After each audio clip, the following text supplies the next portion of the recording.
Busting the Westminster Bubble every Sunday morning, only on GB News, the People's Channel. Britain's watching. Hello, I'm Calvin Robinson. Do not miss my Common Sense Crusade Saturdays at 7 p.m. Join me for some in-depth discussions on faith. Is that not the start of the slippery slope? It's very much so. And the big moral questions of the day. I'm baffled. You've got some nerve. Only on GB News, the People's Channel, Britain's news channel. I'm Andrew Doyle. Join me at 7 o'clock every Sunday night for Free Speech Nation, the show where I tackle the week's biggest stories in politics and current affairs with the help of my two comedian panellists and a variety of special guests. Free Speech Nation, Sunday nights from 7 on GB News, the People's Channel, Britain's news channel.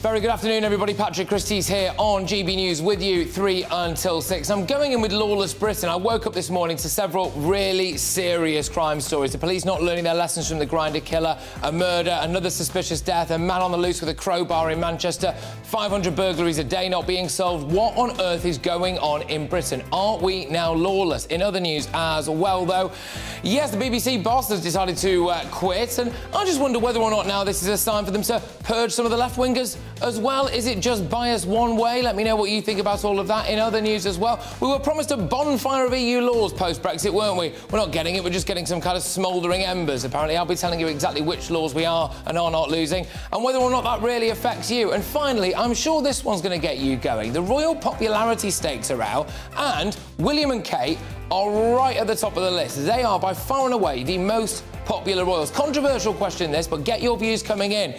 Should King Charles have abdicated for William? GB Views at gbnews.uk.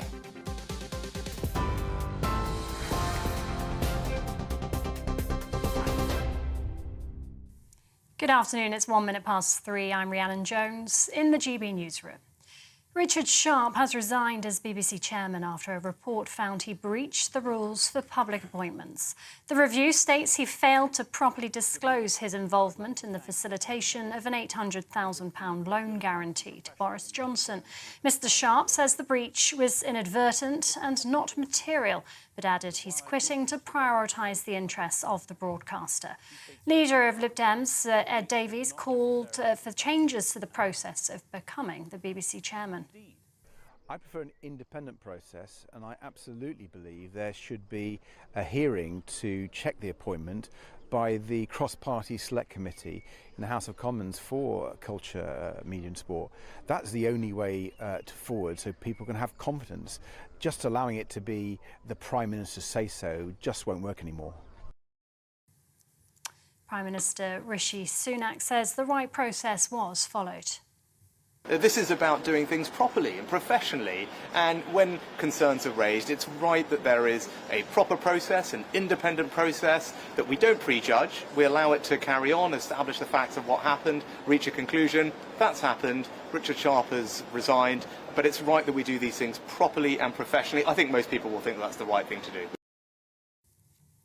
Florida Governor Ron DeSantis has met with Foreign Secretary James Cleverly in London. A warning: the following contains flashing images if you're watching on television. The UK visit marks the last leg of the Republican governor's international tour aimed at enhancing his foreign policy credentials. Yesterday, he was in Israel. It's expected Mr DeSantis will run for a Republican nomination in the 2024 presidential election. 70% of people in Northern Ireland think the Good Friday Agreement hasn't delivered a stable governance. That's according to a poll by Westminster's Northern Ireland Affairs Committee. It found major changes are needed to restore the power-sharing structures. Unionists and nationalists can veto policies they don't agree with, which is exactly what the DUP is currently doing over the post-Brexit trade deal. A body has been discovered in the hunt for the partner of a pregnant teacher who was found dead in Scotland. Police have been looking for 36-year-old David Yates in connection with the death of Mirelle Sturrock at her home in Glasgow on Tuesday. The force says that while the body hasn't yet been formally identified, it's believed to be that of Yates. In Sudan, the ceasefire between the paramilitary rapid support forces and the army has been extended for a further 3 days. The Foreign Secretary is calling on the two to fully implement the truce and says evacuation flights are ongoing. British forces have so far rescued almost 900 people from Sudan. The government's urging those with British passports and visas to make their way to the airfield as quickly as possible. At least 17 people have been killed as Russian airstrikes hit key cities across Ukraine.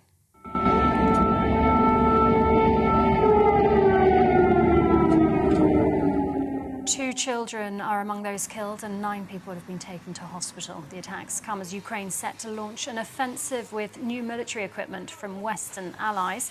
It's not immediately clear what Russia was targeting, but it follows a winter offensive that's made little headway. Back here, the National Education Union will hold a fresh ballot of its members in state-funded schools in England for further strike action. It's over pay and will open on the 15th of May, closing at the end of July. It follows this morning's announcement that head teachers in England are to hold another vote on whether they'll strike. Meanwhile, members of the Unite Union in England have rejected the government's latest pay offer to NHS staff in their long-running pay dispute. Just over half of its members who took part, mostly ambulance workers and junior health staff, voted against a 5% pay increase. Unite says planned strikes by more than 4,000 NHS workers across England will now go ahead next week. And more than 130,000 civil servants are on strike in an ongoing dispute over pay and conditions. The walkout includes public and commercial services union members in 132 departments. The unions accuse the government of waging an ideological war on its own workforce. The government's called their demands unaffordable. The Prince and Princess of Wales have paid an emotional visit to a Welsh village to remember the victims of the 1966 Aberfan disaster. 116 children and 28 adults were killed after a colliery spoil tip collapsed onto a school and neighbouring homes. William and Kate visited the Aberfan Memorial Garden to pay their respects. It's the first time the royal couple has been to the village. And coronation lessons will be taught in schools to encourage more interest in the British monarchy and King Charles's coronation. It comes as a YouGov polls revealed just 32% of 18 to 24-year-olds support the continuation of the monarchy. The government says the lessons will be taught across England. It's understood the material for the plans was first sent to the royal household before being released to schools. This is GB News. We'll bring you more as it happens. Now, though, it's back over to Patrick.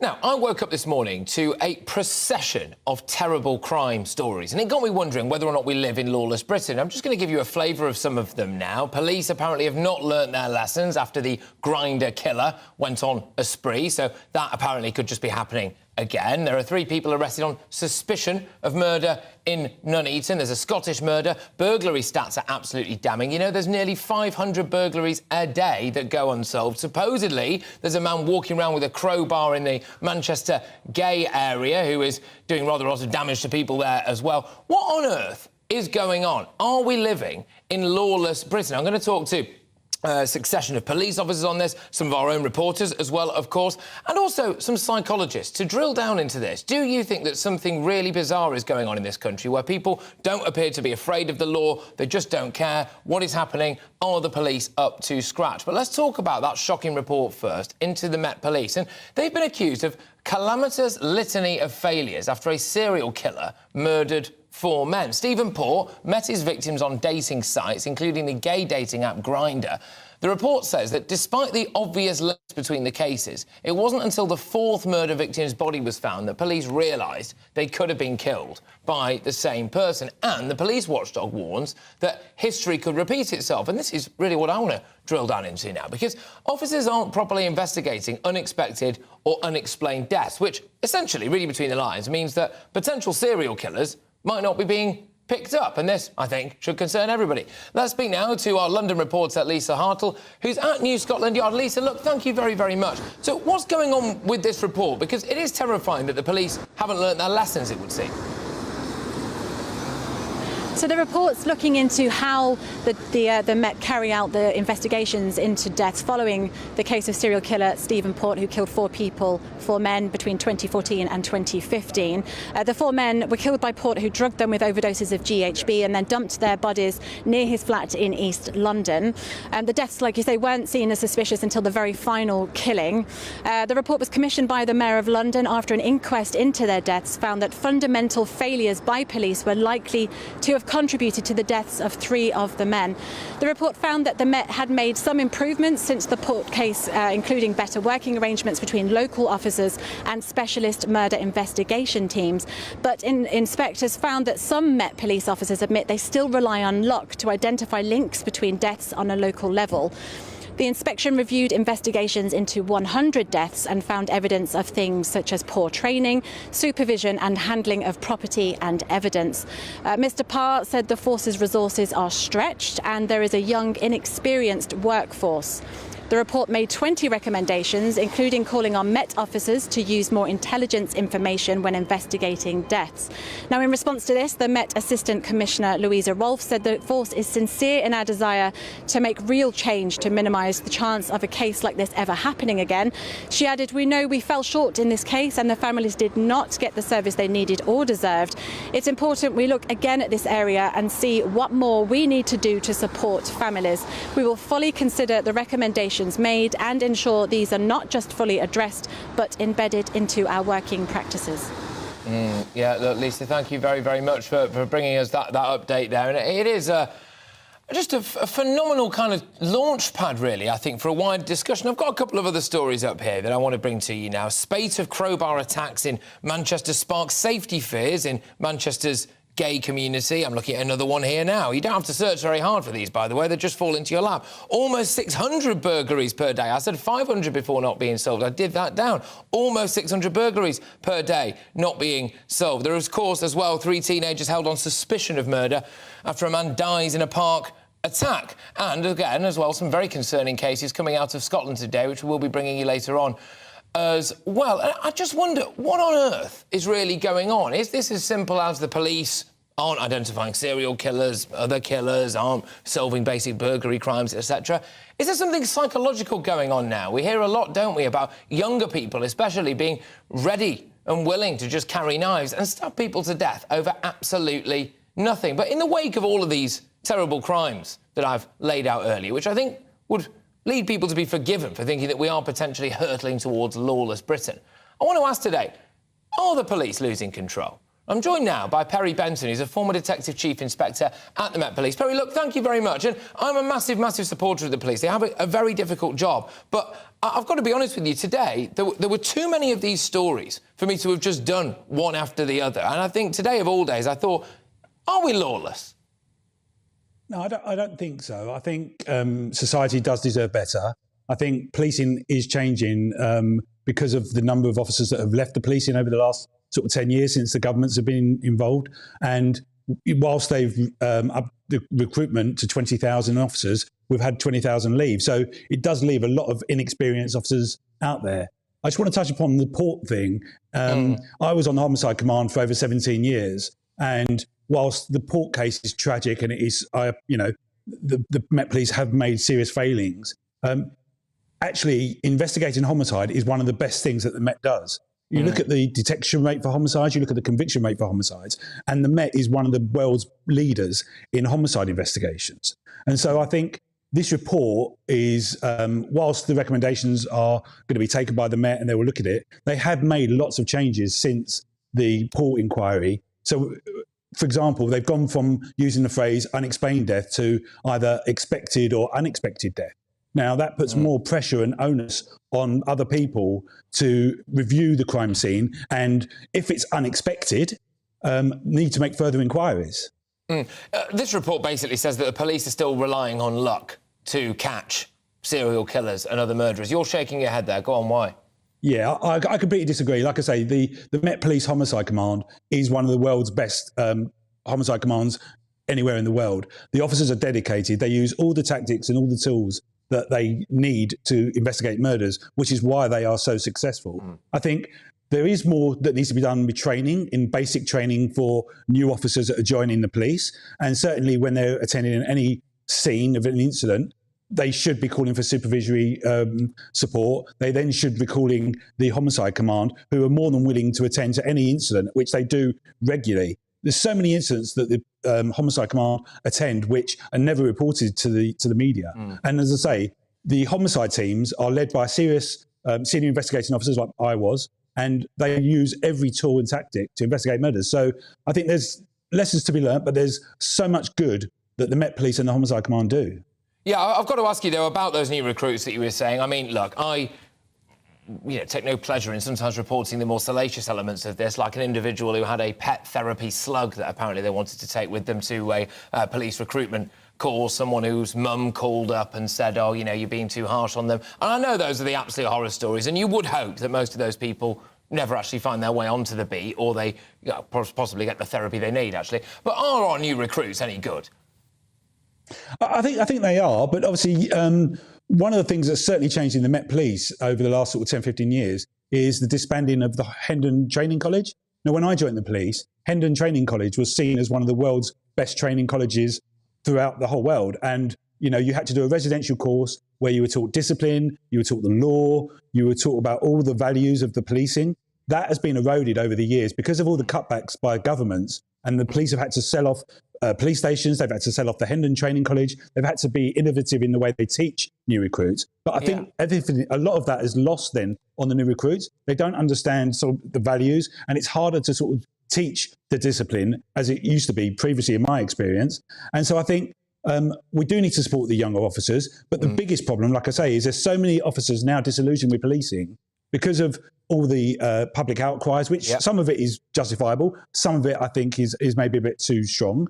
Because day in, day out, officers go to work, putting their lives on the line, and every day officers are doing so much good. But media, the public, they only hear about the problems. Like you talk about the burglary rates and things like that. That is because there's just not enough officers to go around. Well, that is kind of what I want. There was just not enough officers to go round. Yeah, and it's a fine line, this, for me, because obviously, like I said, I was just shocked today by the sheer volume of pretty horrific crime stories that there were out there, and this is why I'm doing this thing. But at the same time, I absolutely hate the idea that you get a lot of politicians standing up and going, the Met is institutionally racist, it's all horrible, it's full of these nasty people and everything. And then you think, well, why would anyone want to join the Met? Why would anyone in the police force actually feel comfortable being in there? They have a tough enough time as it is. Just to allude to something you said there about selling off police stations, there's a story that comes to mind. £1 million cannabis farm was found in the old disused Streatham police station, which possibly sums up the visible decline, maybe there you could say, of police funding. But let me just talk to you about those burglaries. So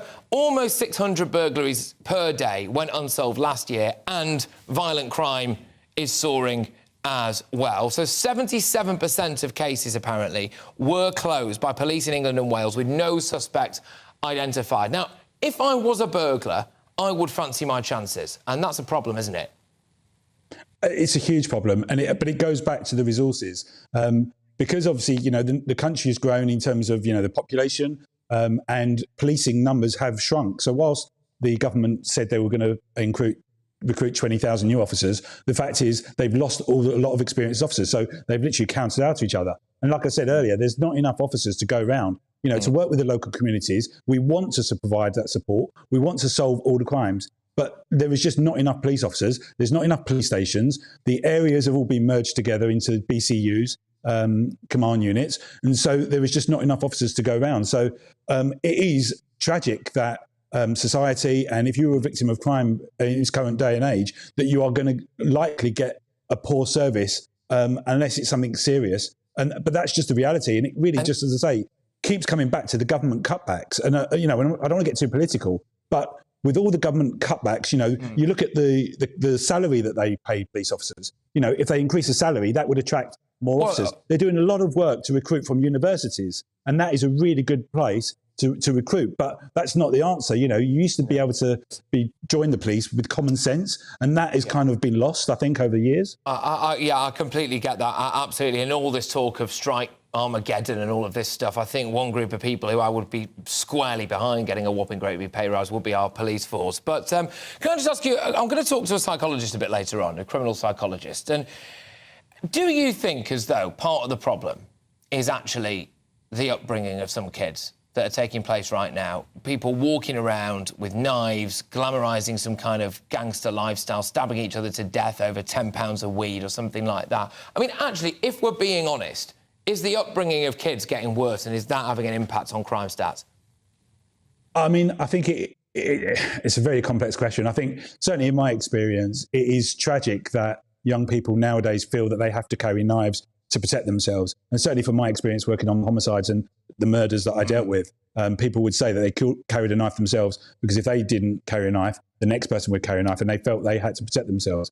I do think it is a generational problem. I think for the next 5, 10, 15 years, I think it will probably get worse before it gets better. But that's where we need to work with the communities. We need the support of everyone. So we need to stop criticising the police. And whilst I accept there's been failings, I expect there's been bad officers, which the Commissioner is now tackling, I think we need everybody to get together, work together, because it is a global problem. It's a national problem. It's not just a policing problem. It's a society problem. I think we need, when we talk about the mental health services or the social care services, all of those being eroded, which then puts more pressure on the police officers to perform other roles which historically the Dixon and Dock Green officers wouldn't have had to perform. But now police officers are meant to be everything. They're meant to be care workers, social workers, as well as trying to uphold the law. And it's just not achievable. Look, I really appreciate you coming on and being so upfront and honest about all of this as well, and I hope people found that enlightening. Perry, thank you very, very much. Perry Benton there is former Detective Chief Inspector at the throw ahead now to something I'm going to be covering later on in this show. Look, it's a controversial topic, but I'm going to do it, and it is in relation to the new popularity polls that have come out, which show about the royal family that William and Kate are by far the most popular, much more popular than Charles and Camilla. And I just wanted to throw it out there to you. Do you think that Charles should have abdicated and thrown it over to William and Kate and we could have had a longer royal dynasty of more popular royals, or not? I know there are going to be strong views on this. GB views at gbnews.uk. And indeed there are. I'm just going to go a couple of ones quickly. David says, yes, Charles should go. He's made a big miscalculation numerous times in his life.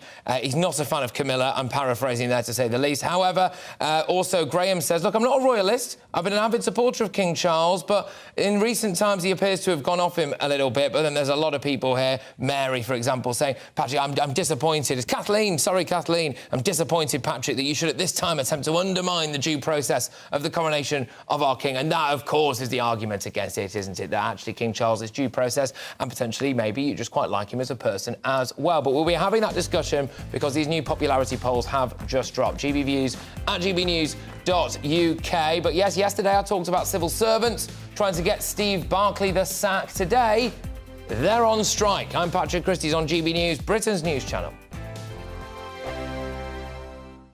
It's all about family, being in people's living rooms, all the interaction and getting to know who our viewers and listeners are. When I was young, my dad used to say, Nana, stop arguing. I wanted an outlet that would enable me to give my opinion. People are going through a really hard time right now, and I know that you don't feel like you're being listened to by the establishment. I came to GB News because it's the People's Channel, and I want the audience to have their say on the events of the day. We're dynamic. We do something different. Democracy shows that the wisdom of the nation is in its people. I get to travel to find out what the story is from a personal perspective. The British people aren't fools. We know when we're not being told the full story. We've got to work out how Britain moves forward from this. It's the best country in the world. The establishment had their chance. Now we're here to represent your views. Britain's watching. Britain's watching. Britain's watching. We're proud to be GB News, The People's Channel. Britain's news channel. So Jubes and Co, we tackle the issues of the day with real robust debate, both sides of the fence, battling it out with me in the middle with my forthright opinions and views. And often really interesting things happen because you start with a position and then by the end of the debate you find actually, well, I might not have thought about that one. What we need in this country is 2 new political parties. You should maybe think about doing a 2024 calendar. I'm Michelle Dewberry and I'm keeping you company right through until 7 o'clock this evening. GB News, the People's Channel, Britain's watching. Start the day with GB News. We catch up on all the big stories you didn't hear the night before. And take a look at what the world's talking about this morning. That's right, Monday to Thursdays from 6 o'clock. It's Breakfast with Eamon and Isabel. Straight after breakfast, join us, Bev Turner and Andrew Pearce. We're going to take you through till noon. We'll be tackling the big topics of the day, including the things that the other channels just won't talk about. If it's happening here. Wake up to mornings on GB News, the People's Channel. Britain's news channel. I'm Simon Evans. Join me on GB News for Headliners at 11 p.m. What's the scoop? I'll be joined by 2 of the country's top comedians. That's right. As we take a look at tomorrow's newspapers tonight. We're going to get into trouble. If it's a big story, we'll be covering it. Spill some tea on him. There we go. But we'll also have some fun. I wouldn't stick up a bank. My father didn't love me. So anyway. Headliners every night from 11 on GB News, the People's Channel, Britain's news channel. Saturday nights on GB News. From 6 p.m, I'll give you my unique take on the world today. Then at 7, it's me, Calvin Robinson, with my Common Sense Crusade. New to GB News is the Saturday 5. 5 times the opinion. Join us every Saturday from 8 p.m. as we debate the week's stories. With us 4, plus a special guest. And at 9, of course, it's Mark Dolan Tonight. Saturday nights on GB News, the People's Channel, Britain's news channel.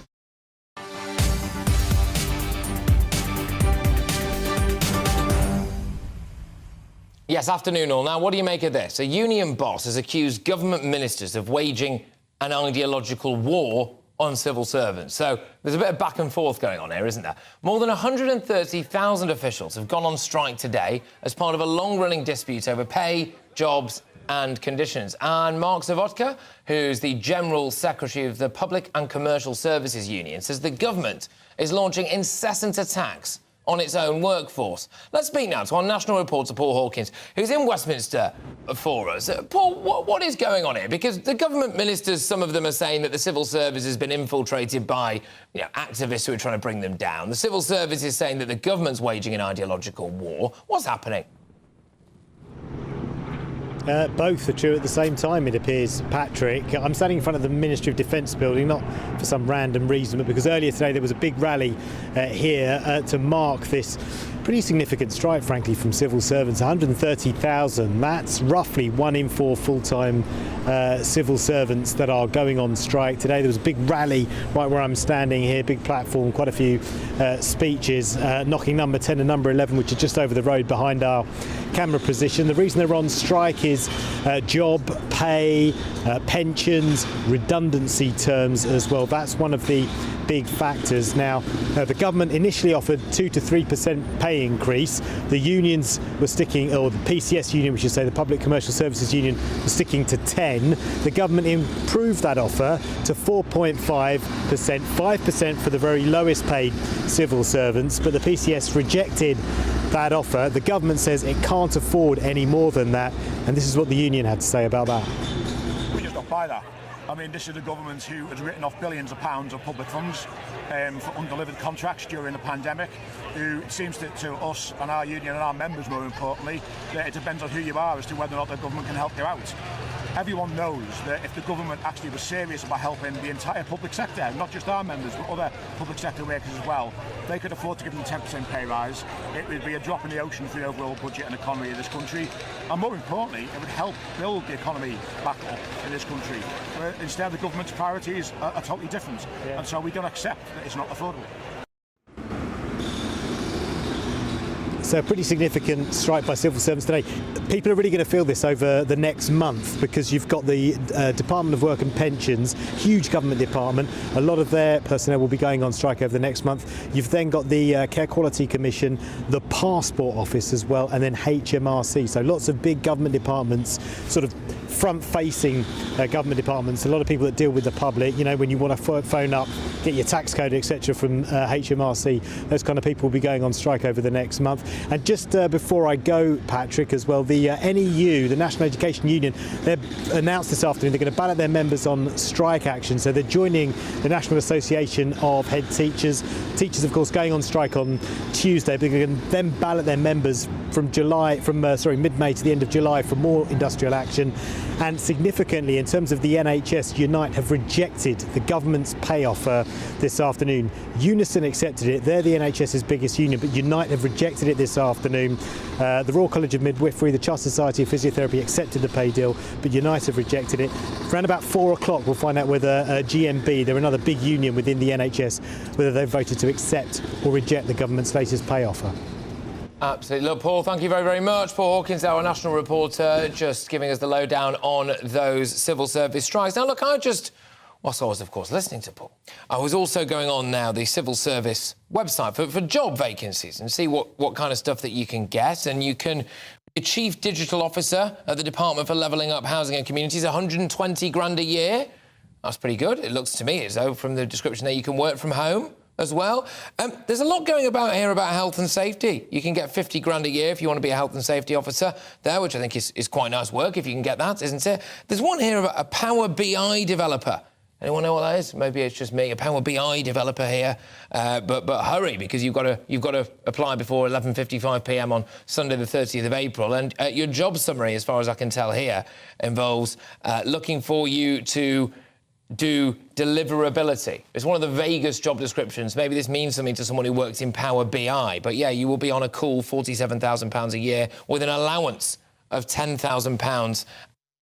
Well, again, it looks to me like you can work from home on that. Deputy Head of Health and Safety, £61,933 a year if you want to be a Deputy Head of Health and Safety. Can you imagine what the Head of Health and Safety is on? That's the amount of money. Anyway, GBViews at gbnews.uk. Get your views coming in. The civil service saying the government is waging an ideological war with them over pay. There's loads of these, by the way. 700 results here popped up, and they're pretty well paid, if you ask me. But there's still loads to come between now and 4 o'clock.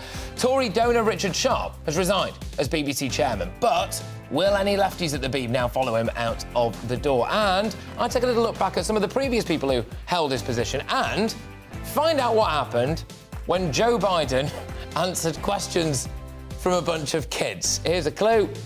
Didn't go that well, OK? So I'll bring you a clip of that. It is absolutely hilarious. But first, yes, also as well, should King Charles abdicate? There's more context to that story. I'll give that to you, but I want your views. GBViews at gbnews.uk. Should he give William and Kate a go? Now, though, headlines with Rhiannon.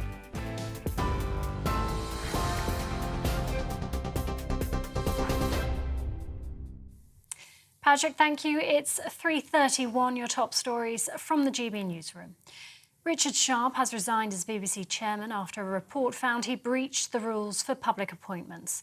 The review states he failed to properly disclose his involvement in the facilitation of an £800,000 loan guarantee to Boris Johnson. Mr Sharp says the breach was inadvertent and not material, but added he's quitting to prioritise the interests of the broadcaster. Following calls from Labour that he should have been sacked, Prime Minister Rishi Sunak says the right process was followed. This is about doing things properly and professionally, and when concerns are raised, it's right that there is a proper process, an independent process, that we don't prejudge, we allow it to carry on, establish the facts of what happened, reach a conclusion. That's happened. Richard Sharp has resigned, but it's right that we do these things properly and professionally. I think most people will think that's the right thing to do. The National Education Union will hold a fresh ballot of its members in state-funded schools in England for further strike action. It's over pay and will open on the 15th of May, closing at the end of July. It follows this morning's announcements that head teachers in England are to hold another vote on whether they'll strike over pay. Meanwhile, members of the Unite Union in England have rejected the government's latest pay offer to NHS staff in their long-running pay dispute. Just over half of its members who took part voted against a 5% pay increase.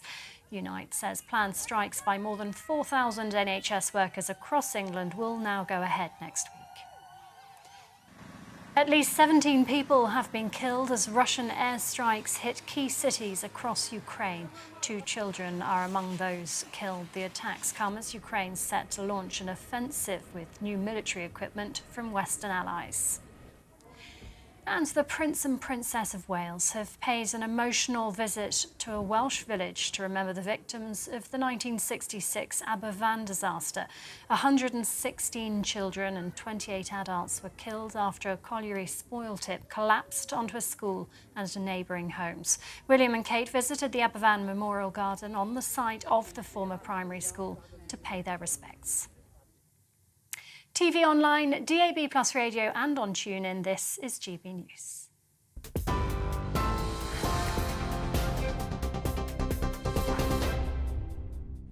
Direct Bullion sponsors the Finance Report on GB News for gold and silver investment.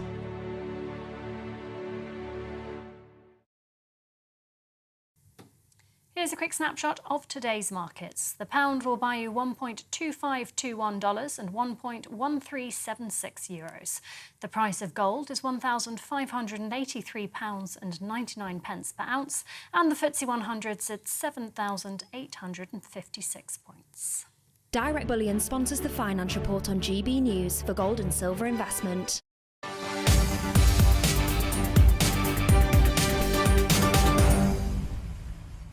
Quite a bit of royal news doing the rounds today. As I said, later on I'm going to be having a big discussion about the latest polls that came out that showed that William and Kate are, by quite a long way anyway, the most popular royals. Something I think many of us probably knew, but it did make me wonder anyway whether or not King Charles sort of broken with convention, abdicated, given us a rather long time of William and Kate. Of course, a lot of people have very strong views against that, but get your views coming in, gbviews at gbnews.uk. Quite a lot of people actually saying, look, absolutely, the royal family did exactly the wrong thing.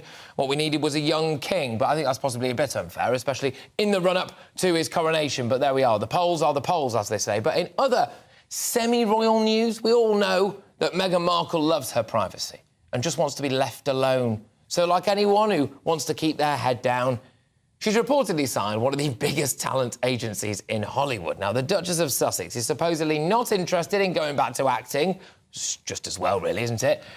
But rather wants to go into television production, brand partnerships, and what's described as overall business building. That is like a job description from the civil service. Now, apparently, making rom-coms is at the top of her priority list because, in her words, everything she and Harry see is through the prism of their love story, which I think is enough to make you choke on your cornflakes in the morning, isn't it? So what do you make of all of that, then? Do you think that Meghan Markle is right to go and get a publicist, a massive publicist, to try and boost her popularity? But talking of popularity, the King's popularity ratings are now at their lowest level since our late Queen sadly passed away. Now, more people than ever are thinking that actually it should be King William, not King Charles, that we are allowing to the throne. I'm going to go into the inbox now. Stephen says, look, absolutely, King Charles should have abdicated. The royal family needed a young king with a young family. Why? Because the head of state needs energy to promote a forward-looking modern society. Can I just push back on that a bit, Stephen? Because we are going massive on the coronation. I, for one, absolutely can't wait for it. And I do think that maybe King Charles does bring a lot of experience, doesn't he? He brings in a huge amount of lived experience, and that's soft diplomacy. You can't really teach that. That has to be kind of, cultivated over a long period of time. So where do you stand on that? It's a controversial question, but we will ask it nonetheless. But I am joined now to revert back to the Meghan Markle PR stunt with a PR manager, Jonathan Shallett. Jonathan, thank you very, very much. What do you make of Meghan Markle's decision to appoint a Hollywood megastar PR agent to try to continue to bolster her desperate attempts for privacy? Well, I think you've actually mispresented the whole story. She hasn't hired a mega PR agency. She's hired one of the biggest... Well, she's hired, actually, I'm not a PR agent, I'm a talent agent, and I run one of the biggest talent agents in the UK. And what she's hired is WME, William Morris Endeavour, who are one of the most powerful talent, branding, IP agents in Hollywood. So absolutely, yes, if you're an actor, they can get you acting roles. But if you're a filmmaker like she and Harry now are with Archie Wells, she can get productions and opportunities in making films and television dramas and documentaries. She can help with their brand, they can help with her charity.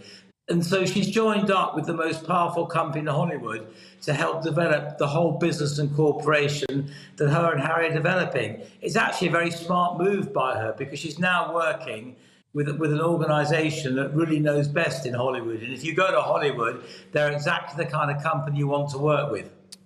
So they also represent Dwayne "The Rock" Johnson, Adele, and tennis player Serena Williams. If you were advising Meghan Markle, would you tell her to lay low for a while or not? I don't think she can lay low for a while because they've got massive bills as a family.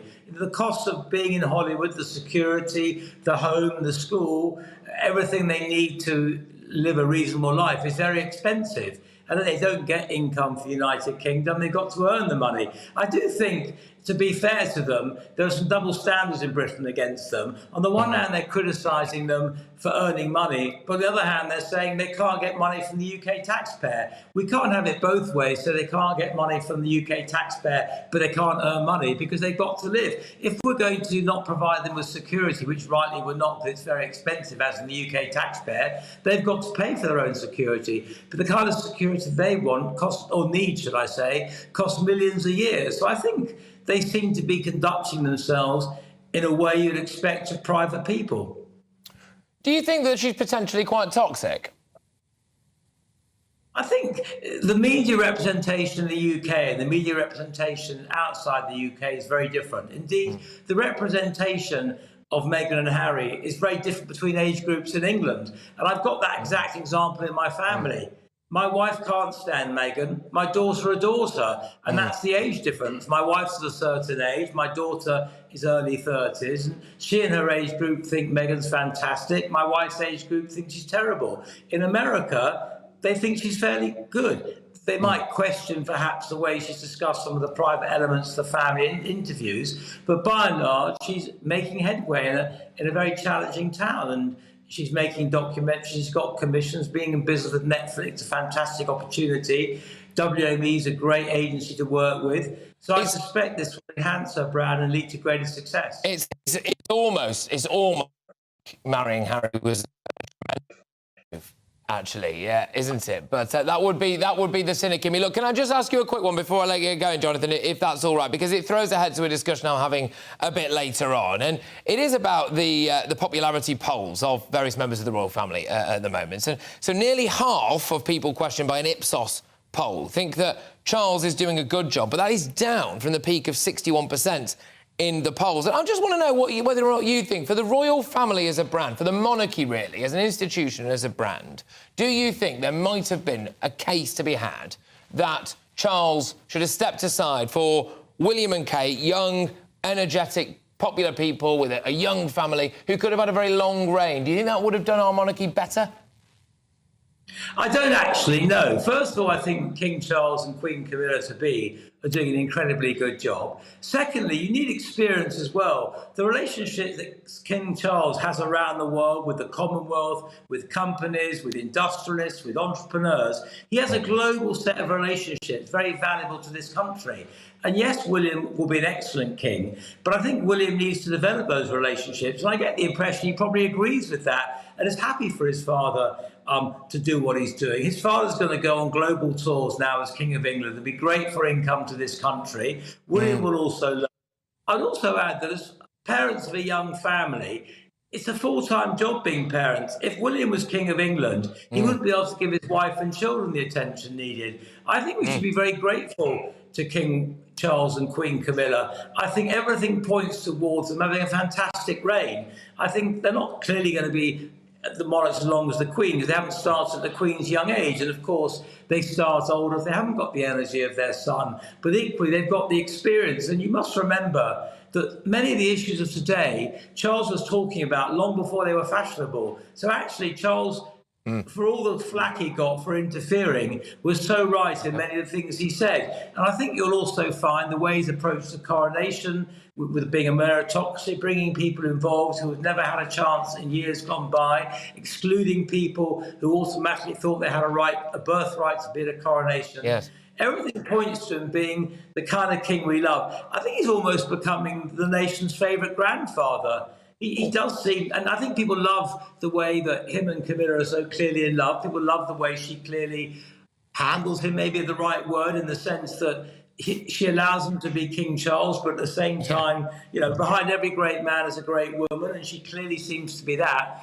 I think we're very fortunate, and I think after, like when Alex Ferguson took over from Manchester United, it was really hard for the managers that took over after him to do well. To follow the brilliance of the Queen is really tricky because she was so successful, Queen. And I think King Charles and Queen Camilla are doing a really good job. And I think next week's going to be an incredible celebration for the country. People will see the coronation and love it, and then we'll have a great reign with Charles. Well, we all hope so, and I certainly hope that after that your knighthood is in the post, because you certainly deserve it. Jonathan, great stuff. Jonathan Shallett there is a talent manager just initially covering Meghan Markle's latest PR push and, of course, the popularity of our monarchy. Interesting, though, that whilst William is more popular, 62% of people say they are very satisfied with Prince William. That is down from 81%, a massive increase in the number of don't knows. And I can't help but wonder if a little bit of that is the Harry and Meghan effect. Let me know what you think. That email address, bottom of your screens there. If you're watching us on TV or online, gbviews@gbnews.uk. Of course, don't forget you can take us with you wherever you go on DAB radio and, of course, across all the apps as well. But now, the BBC chairman, Richard Sharp, has resigned in a victory for lefties everywhere. He was found to have broken the rules by failing to disclose that he played a role in getting Boris Johnson an £800,000 loan guarantee. So, to be fair, quite a lot of people will be saying this is just a victory for decency and not just the left, so there is that. Sharp will stand down at the end of June. I'm joined now by Catherine Forster, who is outside New Broadcasting House in central London. And Catherine, this may come as a shock to you, but I've just been on the BBC's website and they have headed their story about Sharp going with a faded image of you at the top of it. So you are simultaneously both on the BBC and on GB News, so it's a dream come true. But what's the latest then from the BBC HQ? Yes, well, talking to somebody a little bit earlier, she was saying, yes, she felt it was inevitable, somebody that works for the BBC, but, you know, that people are busy doing their jobs, basically, so we're all obsessing about it. They're just getting on with it there. But certainly, he's gone quickly in the end, although throughout this investigation, he was holding firm that he'd done nothing wrong, but clearly he's been found to have breached the rules on public appointments twice. And I think what it's done is opened up a huge debate on the way that the BBC chair is appointed. It's always been a political appointment.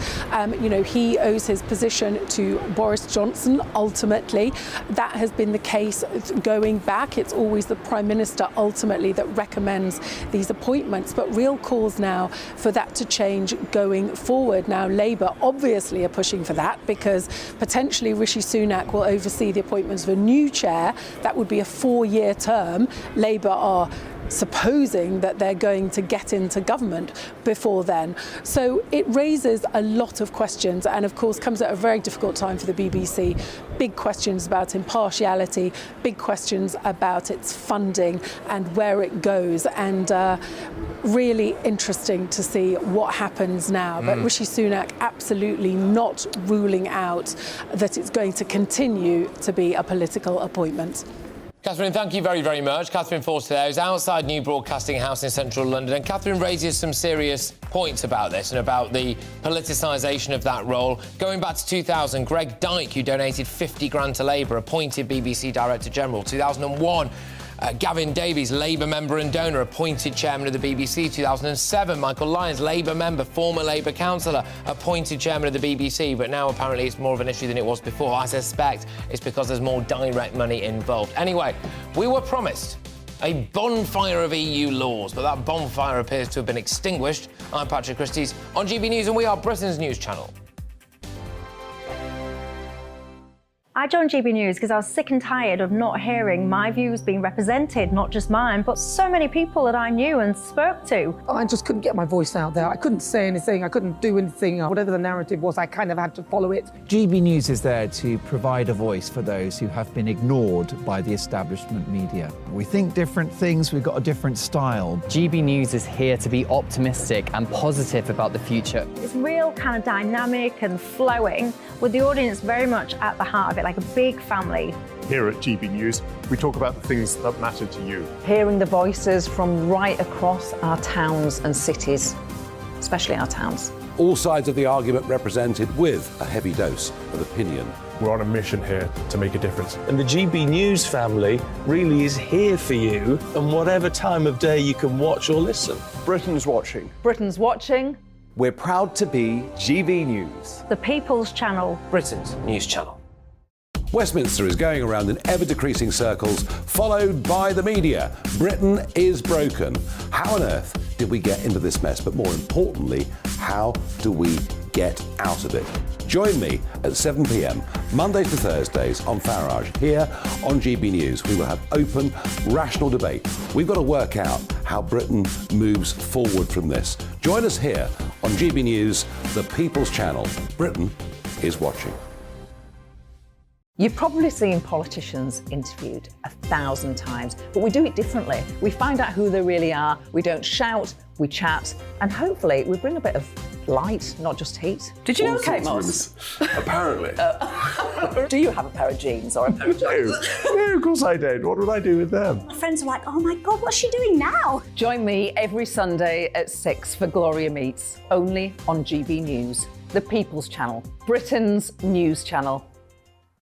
I'm Jacob Rees-Mogg, the Member of Parliament for North East Somerset and a former government minister. For years, I've walked the corridors of power in both Westminster and the City of London. We need to have the arguments, the discussions on how we make it better. Crop failures, famine, war, suffering on a scale completely unimaginable. We are putting the cart before the horse. As Charles I said at the scaffold, he was the true defender of liberty. Yeah, I've completely derailed the conversation. Join me Monday to Thursday at 8 p.m. on GB News, Britain's news channel. New to GB News is the Saturday 5. Join us every Saturday from 8 p.m. as we debate the week's stories. Right, folks, that was a spicy one, wasn't it? With us four, plus a special guest. Sometimes she has to stick her foot in it. Sometimes she has to say things as they are. Sometimes I think we should keep the refugees and send the pensioners to Rwanda. Then we'd be in a much better state. Well, Benjamin, that is... The Saturday 5. Saturday nights from 8. Only on GB News, the People's Channel. Britain's news channel.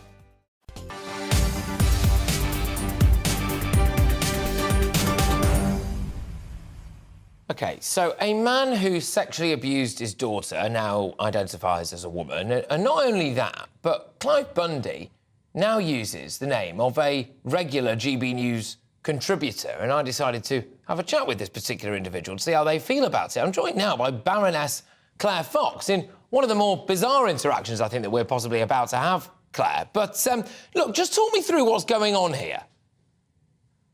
What a gross story this is, Patrick, and a real story of our time. I'm very upset about it, but can you imagine what it's like for his daughter, who was the victim of his abuse? So you've got this character, Clive Bundy, who abused his daughter from the age of 9 or the age of 8 for 9 years. He eventually got put in prison, 15 years sentence in 2016, and is due to be let out on parole only after serving 7 years. 2 years ago, decided to transition, or, said had gender dysphoria. And of course, the prison went out their way to supply him, and I stress him, Clive, with makeup and a dress and so on. And the thing that's really horrible about all this is that his daughter, Kerry Lee Gavin, would not have known any of this had not the victim liaison officer told her eventually. But Clive Bundy is about to get out of prison, live under the name of Claire Fox. His own daughter, who he abused, and anyone else would therefore not know that Clive Bundy was out and about. For people who are not related, who don't know this story, which is why we need to tell this story, the thing is that now on his driving licence and on his birth certificate, it will say Claire Fox.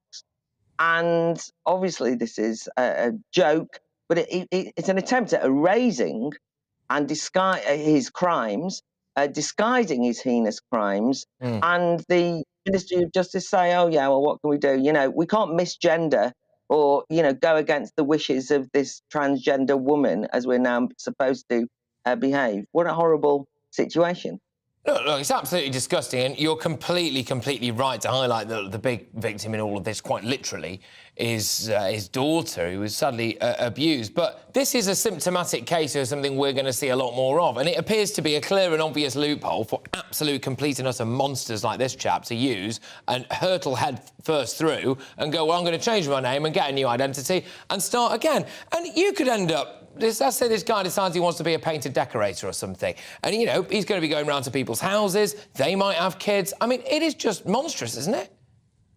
Well, yeah, because actually what happens is the Home Office will now use this name, right? So you've got a number of different things happening here. If you wanted to do a check on this person, a police check, you would have to check under Claire Fox. And you might be a bit surprised to find that Claire Fox either hasn't got a record or that actually Claire Fox is appearing in the House of Lords, right? Yeah. It might be. But whatever. And so it's obviously completely confusing the whole situation. But obviously, what it won't show is that this person is a paedophile, you know, an incestuous paedophile who abuses his own daughter. And there's no trace of that now. It's eradicated.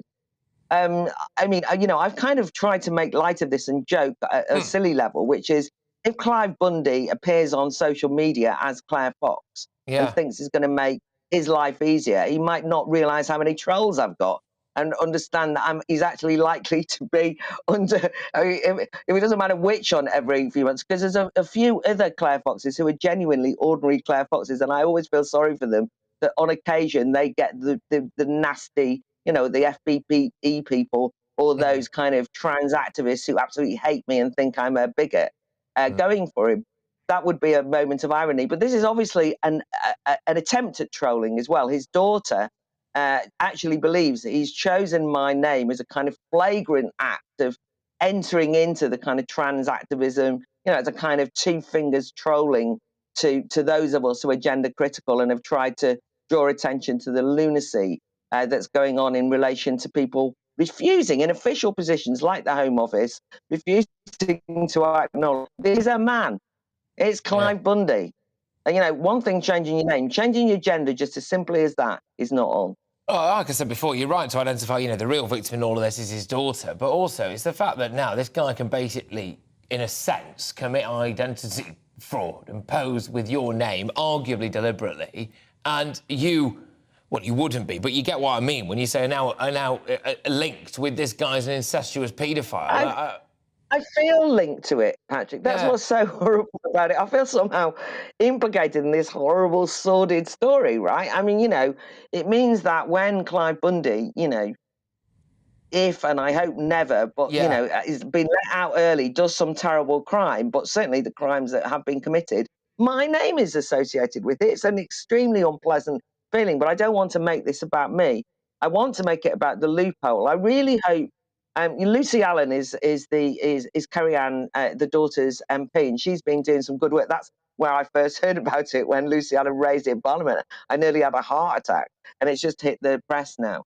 But Lucy Allen's been rightly campaigning around this, and I hope that the Home Office will actually really think this shows how ludicrous the system is, where we are, you know, because what will happen now is I could well get into trouble for misgendering Clive today. Yeah, well, that's the sort of thing that will happen. It'll be me that will be accused of being the bigot. Yeah, look, Claire, thank you very much for coming on and talking about this. It is really, really important. It's Baroness Claire Fox there, and it's important to stress the Baroness element of that. Look, I've got loads more coming your way, including, in light of that, are we actually living in lawless Britain after a litany of police failures and horrific crimes that have been taking place just in the last few days? Patrick Christies on GB News.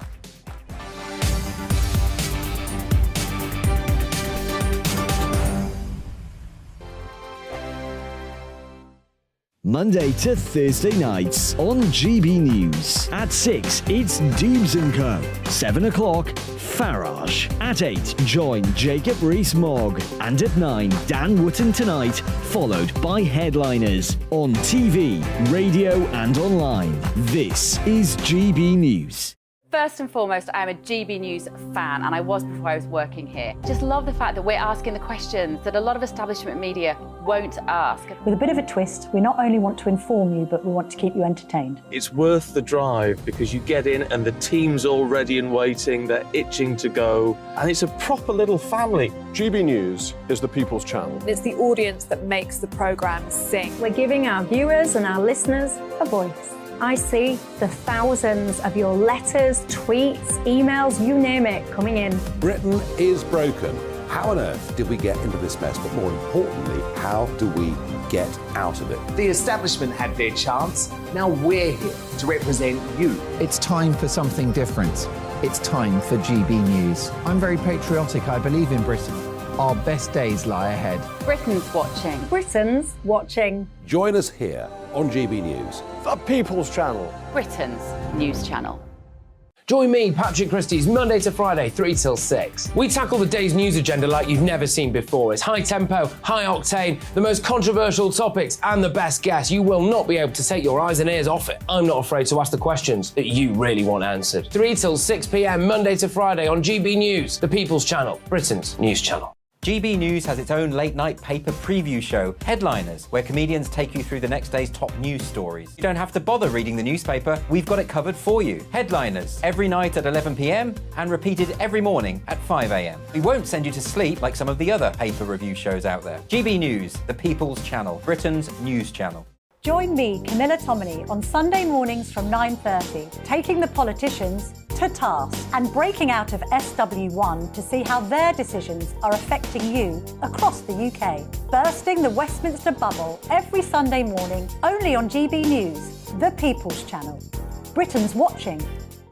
Hello, I'm Calvin Robinson. Do not miss my Common Sense Crusade Saturdays at 7 p.m.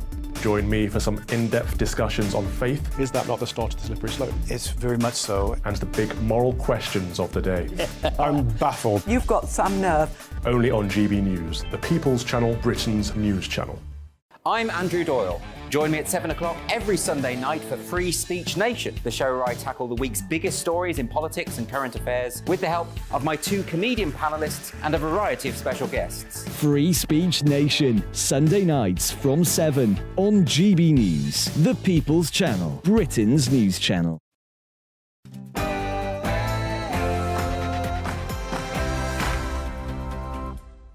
It's 4 p.m, it's Patrick Christies right here on GB News, and I'm going in strong today with Lawless Britain. I woke up this morning to a series of catastrophic legal stories. The Met Police not learning their lessons from this grinder killer that you'll see there on your screens right now. The people of Manchester apparently living in fear as a chap with a crowbar keeps attacking people. We've got a murder in Scotland, a suspected murder allegedly by kids in Nuneaton. We've also got the fact that around 600 burglaries a day aren't being solved. What is going on? Are we living in lawless Britain? In other news, though, as well, we are going to be talking about this. The BBC boss has quit over an impartiality round, a conflict of interest, etc. But I'm having a look back at some of the other political appointments and asking, is it time for some of the lefties to go too?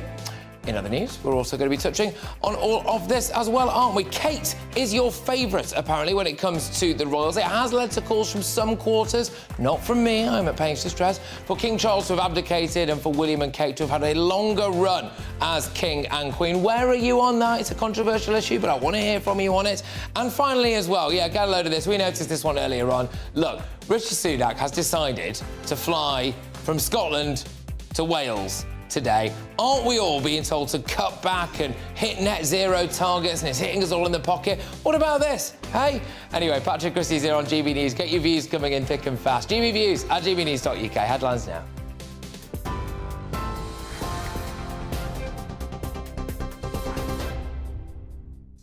Good afternoon. 1 minute past 4. I'm Ray Addison in the GB newsroom.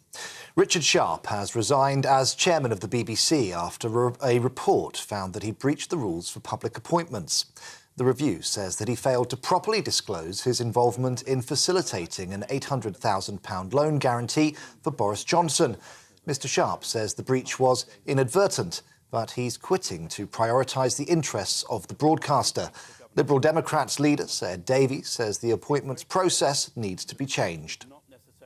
I prefer an independent process, and I absolutely believe there should be a hearing to check the appointment by the cross-party select committee in the House of Commons for culture, media and sport.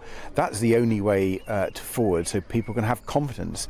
Just allowing it to be the Prime Minister say so just won't work anymore. Well, however, Prime Minister Rishi Sunak says the right process was followed. This is about doing things properly and professionally, and when concerns are raised, it's right that there is a proper process, an independent process, that we don't prejudge, we allow it to carry on, establish the facts of what happened, reach a conclusion. That's happened. Richard Sharp has resigned, but it's right that we do these things properly and professionally. I think most people will think that's the right thing to do. Florida Governor Ron DeSantis has met with Foreign Secretary James Cleverly in London. The UK visit is the last leg of the Republican's international tour aimed at enhancing his foreign policy credentials. Yesterday, he was in Israel. It's expected that Mr DeSantis will run for the Republican nomination in the 2024 presidential election. 70% of people in Northern Ireland think the Good Friday Agreement has not delivered stable governance. That's according to a poll by a Westminster committee. It found that major changes are needed to restore the power-sharing structures. Unionists and nationalists can currently veto policies that they don't agree with, which is what the DUP is doing over the post-Brexit trade deal. A body has been discovered in the hunt for the partner of a pregnant teacher who was found dead in Scotland. Police have been looking for 36-year-old David Yates in connection with the death of Marelle Sturrock at a home in Glasgow on Tuesday. The force says that while the body has not yet been formally identified, it's believed to be that of Yates. In Sudan, the ceasefire between the paramilitary Rapid Support Forces and the army has been extended for a further 3 days. The Foreign Secretary is calling on the two sides to fully implement the truce and says evacuation flights are ongoing. So far, British forces have rescued almost 900 people. The government is urging those with British passports and visas to make their way to the airfield as quickly as possible. At least 17 people have been killed as Russian airstrikes hit key cities across Ukraine.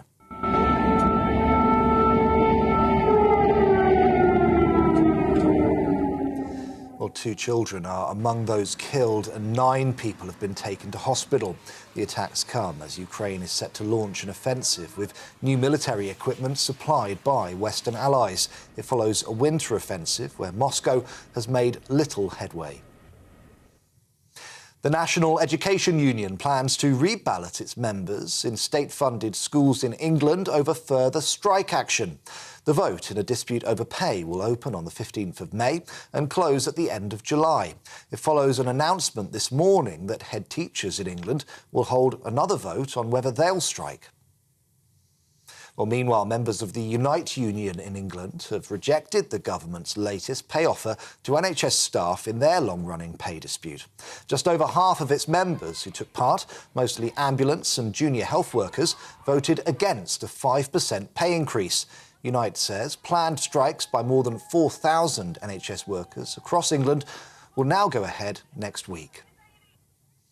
More than 130,000 civil servants are on strike in an ongoing dispute over pay and conditions.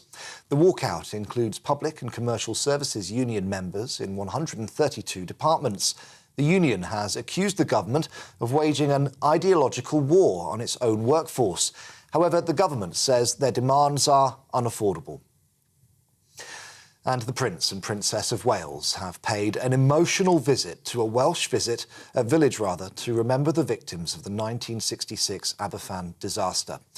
116 children and 28 adults were killed after a colliery spoil tip collapsed onto a school and neighbouring homes. William and Kate visited the Aberfan Memorial Garden to pay their respects. It's the first time that the royal couple has been to the village. Well, this is GB News. We'll bring you more as it happens, so let's get back to Patrick.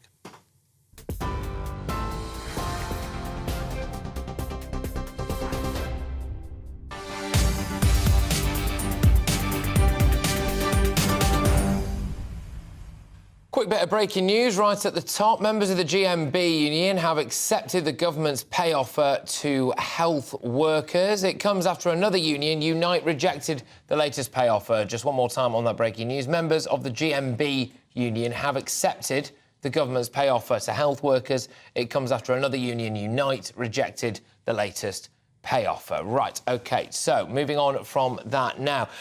I saw a huge amount of crime stories today, massively above average, and a lot of them, well, each one more shocking than the last, really. There's a report that's come out that says that police are only getting lucky if they catch killers, let alone serial killers, and that they've not learnt anything from their mistakes made when they were trying to hunt the grinder killer, or not hunt him for long enough, as it turned out. 3 15-year-olds, apparently, have been arrested on suspicion of murder in Nuneaton. There's been a murder up in Scotland. Around 600 to 700 burglaries a day go unsolved. And it's just got me thinking, what on earth is going on? Are we living now in lawless Britain? Do you feel as though, frankly, you are not safe on the streets of Britain? And another one to top it all off as well. In Manchester, apparently, there's a bloke who's been going around attacking people with a crowbar. Police, as we understand it so far, are no closer to catching him. People are living in fear. What is happening on the streets of Britain? That's before we started talking about gang culture, just infiltrating and poisoning young minds, and teenagers walking around with machetes and swords and prepared to use them as well. Let's talk now, though, about this shocking report into the Met to begin with. And they have been accused of a calamitous litany of failures after a serial killer murdered 4 men. Stephen Port met his victims on dating sites, including the gay dating app Grindr. And the report says that despite the obvious links between the cases, it wasn't until the 4th murder victim's body was found that police realised they could have been killed by the same person, and the police watchdog warns that history could repeat itself. I mean, this is the really concerning bit, isn't it? Because officers apparently aren't properly investigating unexpected or unexplained deaths, and this is a massive problem when it comes to identifying if there is a serial killer out there, for example. Let's now speak to our London reporter, Lisa Hartle, who's at New Scotland Yard for us. I think the public have a right to be very concerned by the findings of this report. Lisa, could you just run us through them, please? So, obviously, the report looked into how the Met deals with deaths after the case of Stephen Port, the serial killer who killed 4 men between 2014 and 2015. The report was commissioned by the Mayor of London after an inquest into their deaths found that fundamental failures by police were likely to have contributed to the deaths of 3 of the men. The report found that the Met had made some improvements since the Port case, including better working arrangements between officers and murder investigation teams. But inspectors found that some police officers admit that they still rely on luck to be able to link one death to another. The inspection reviewed investigations into 100 deaths and found evidence of things such as poor training, supervision and handling of property and evidence. There was also an example of vital evidence being found in a mortuary after an officer failed to check the pockets of somebody that had been found deceased. Inspector of Constabulary Matt Parr said the force's resources are stretched and there is a young, inexperienced workforce. When asked if the Met was missing murders, he told reporters, "I don't know.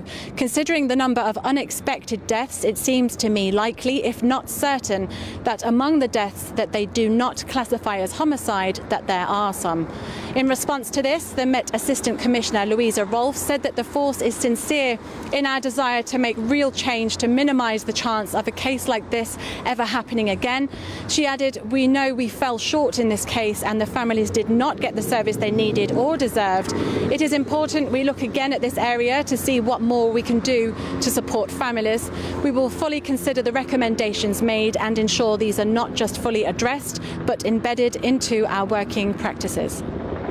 Yeah, Lisa, thank you very, very much. Lisa Hartle is outside New Scotland Yard for us, and that is a big one because it identifies that we've got a young, inexperienced police force and that they are essentially relying on luck in order to solve crimes. And it's not just the big ones, the murders, the serial killers out there. It is the fact that we now have around 600 to 700 burglaries a day that are going unsolved. And in around 77% of cases, the case is just closed without anyone even being suspected of that burglary. So again, I'm just wondering now, do we live in a society where if you were of the view of being a serious criminal, you probably would fancy your chances? But then there was this story as well, wasn't there, that dropped earlier on, and it's 3 teenagers who've been arrested on suspicion of murder after a dog walker died this week. 2 15-year-old boys and a 15-year-old girl were arrested, and police have now named the victim John Hackett, who was 36 years of age. I'm going to take us over now to Jack Carlson, who's our West Midlands reporter. He's in Nuneaton for us. I mean, Jack, this is an absolutely shocking case. Well, good afternoon, Patrick. That's exactly right. And police presence here in Nuneaton, just outside the Snow Hill Recreation Park, has increased dramatically quite in the last hour or so. A team of forensic experts have entered the home in which, on Wednesday morning, 36-year-old John Hackett was found dead at around 8 a.m. We think by his mother. It was Tuesday, 6:15 p.m. when he was taking his dog out for a walk in the Snow Hill Recreation Park, just over my shoulder, when it's alleged that he was assaulted by 3 teenagers. Those 3 were all then arrested, or 3 teenagers rather, were arrested in connection with his death on Wednesday evening. They all remain currently still in custody 2 days on after that initial arrest. They are being questioned by Warwickshire Police within this investigation. We don't really know too much of the detail around the actual assault itself. That's one of the reasons why, of course, forensic teams are still searching the park and the house.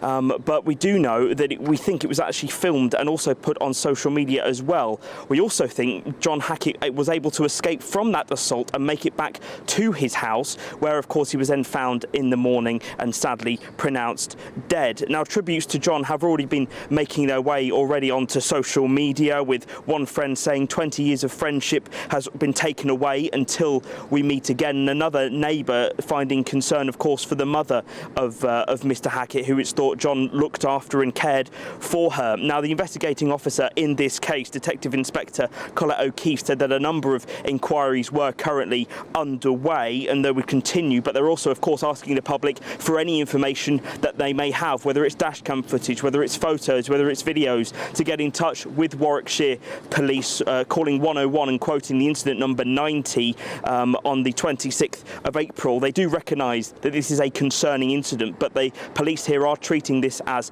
isolated, and they have got community officers here and around the park to try and reassure the public and answer any questions. But officers will remain in this area over the coming weeks, and as I mentioned, there's been no formal charge to anyone in this investigation so far, but 3 teenagers, 1 15-year-old girl and 2 15-year-old boys do remain in custody while the police investigate this case. Jack, thank you very much. Jack Carlson there in Nuneaton. And look, here we go. Some more breaking news for you now, as we talk about potentially lawless Britain as well. This is one of the stories I spoke about a few moments ago. A body found by police investigating the murder of pregnant teacher Marelle Sturrock has now been formally identified as that of her partner, David Yates. This has just come through to us here. He was the man officers were seeking in connection with her death. Marelle died at her home in Glasgow on Tuesday morning. So, yep, that breaking news for you again there, which is that a body found by police investigating the murder of a pregnant teacher, Marelle Sturrock, has been formally identified as that of her partner, David Yates. He was the man officers were seeking in connection with her death. And Marelle died at her home in Glasgow on Tuesday morning. Now, I was doing a segment there, wasn't I, on lawless Britain, and tying all of these things together. We've had police seemingly relying on luck to catch serial killers and not, it would appear, able to proactively do that with a young and experienced workforce. We've had a very concerning case there that Jack Carlson has just outlined for us in Nuneaton. We've just had that one there, a pregnant teacher murdered and her partner, who the police were looking for in connection with it. His body has now been found. 800 burglaries a day around that number, not being solved. I've also got a guy who's apparently on the loose in Manchester, has been on the loose in Manchester, regular crowbar attacks in the gay area in Manchester there. Again, people living in fear. Joining me now is criminal psychologist, Dr. David Holmes. And Dr. David, I can't help but wonder whether or not the criminal mind at the moment must feel as though they've got a bit of a free pass. What is going on? Is the situation actually getting worse? Are people of a criminal bent now more likely to act on it? I think things are getting a little bit worse, you might say, although we have actually got, proportionately, an awful lot less serial killers In the 1980s, we had, 800, say, in America. Now we're down to about 100. It's less of a task, if you like. But as you say, direct incompetence in many cases of the police to act when they should act, and perhaps of acting when they don't need to act, becoming overly careful about detail and missing the main point, if you like, as in the Stephen Port case. I mean, you've got a disorganised killer. You can't get a much more disorganised killer than someone who leaves the body on their doorstep. Yeah. This is an outrage to police investigation, and it comes into the less than dead category, if you like. Which in the case of the Met, I think is unnecessary. The less than dead bit comes from the Mexican border, where poor individuals, prostitutes, are kind of dumped, and they're not really investigated because they're not important. They're less than dead. And in this case, the police just assumed that this wasn't an important murder case. But can I ask you, the psychology of someone who goes on and not just thinks about committing these crimes, but actually does it? And I'm going to ask you a very broad question here, because I think a lot of people wouldn't want to walk around carrying a knife because they would have no intention of using it and also wouldn't want to get caught with it. Most people, I dare say, might look in their neighbour's window and think they've got a lovely telly, but they won't nick it because something morally stops them doing it and they wouldn't want to get caught for it. A lot of people don't go out and commit violent acts because, again, they don't want to, but also there's that fear of getting caught for it. Now, though, does that fear of getting caught simply not exist? It's not that it doesn't exist. It exists in the minds of many people who basically the law abiders anyway. But your lawbreakers and your more kind of professional lawbreakers never consider that. They never really consider that they're going to get caught. Those that perhaps are the more serious, the serial killers, etc., go to reasonable extent, if you like, to make sure that they're not going to get caught. They don't feel any guilt. They don't feel any empathy for victims. Therefore, they don't actually present themselves as looking guilty in any way, shape or form. So you have different people committing different levels of crime. But across the board, people committing burglaries, unlikely to get investigated even. No. And people committing very serious crimes, the police run around in circles and miss them. Talk to me about upbringing, Dr. David. A lot of people, including myself at times, throw it out there that, well, you know what, it's the fault of parents. You have raised, or not raised in some cases, feral kids. Is there any truth to that? There's very, very little truth to that. You can bring kids up in a rough, brutal manner. You can brutalise them, if you like, deliberately to force them to stand up for themselves and, become soldiers, etc. But it really doesn't work. It often backfires. Children who are abused often do not go on to abuse others. They do go to the nth degree to avoid doing that. What you do have are personality types that are there often from day one, and they disrupt their own childhood. They become, if you like, that child that becomes hit, that child that actually destroys relationships. And they're the ones that will go on to commit the most serious crimes, or perhaps become CEOs of big businesses. Or become the CEOs of big businesses. Good grief. Well, there you go. Dr. David, thank you very much. Criminal psychologist Dr. David Holmes there, just whizzing you through a series of very, very, very concerning stories that we led with there about lawless Britain. Really, murders left, right and centre, manhunts left, right and centre. You've got the police essentially relying on luck, it appears, to catch it. I think your lower level stuff. But if you've just been burgled, it's not lower level for you, is it? It's probably the most important thing in your life. And how do you feel? There's apparently a 77% chance, basically, that if someone breaks into your house and nicks something, the police won't even find a suspect when it comes to that. But moving on. Tory donor Richard Sharp has resigned now as BBC chairman. But will any lefties at the Beeb follow him out of the door? I'm Patrick Christies on GB News, Britain's news channel. It's all about family, being in people's living rooms, all the interaction and getting to know who our viewers and listeners are. When I was young, my dad used to say, nah, stop arguing. I wanted an outlet that would enable me to give my opinion. People are going through a really hard time right now, and I know that you don't feel like you're being listened to by the establishment. I came to GB News because it's the People's Channel, and I want the audience to have their say on the events of the day. We're dynamic. We do something different. Democracy shows that the wisdom of the nation is in its people. I get to travel to find out what the story is from a personal perspective. The British people aren't fools. We know when we're not being told the full story. We've got to work out how Britain moves forward from this. It's the best country in the world. The establishment had their chance. Now we're here to represent your views. Britain's watching. Britain's watching. Britain's watching. We're proud to be GB News, The People's Channel. Britain's news channel. So Dubes and Co, we tackle the issues of the day with real robust debate, both sides of the fence, battling it out with me in the middle with my forthright opinions and views. And often really interesting things happen because you start with a position and then by the end of the debate you find actually, well, I might not have thought about that one. What we need in this country is 2 new political parties. You should maybe think about doing a 2024 calendar. I'm Michelle Dewberry and I'm keeping you company right through until 7 o'clock this evening. GB News, the People's Channel, Britain's watching. Start the day with GB News. We catch up on all the big stories you didn't hear the night before. And take a look at what the world's talking about this morning. That's right, Monday to Thursdays from 6 o'clock. It's Breakfast with Eamon and Isabel. Straight after breakfast, join us, Bev Turner and Andrew Pearce. We're going to take you through till noon.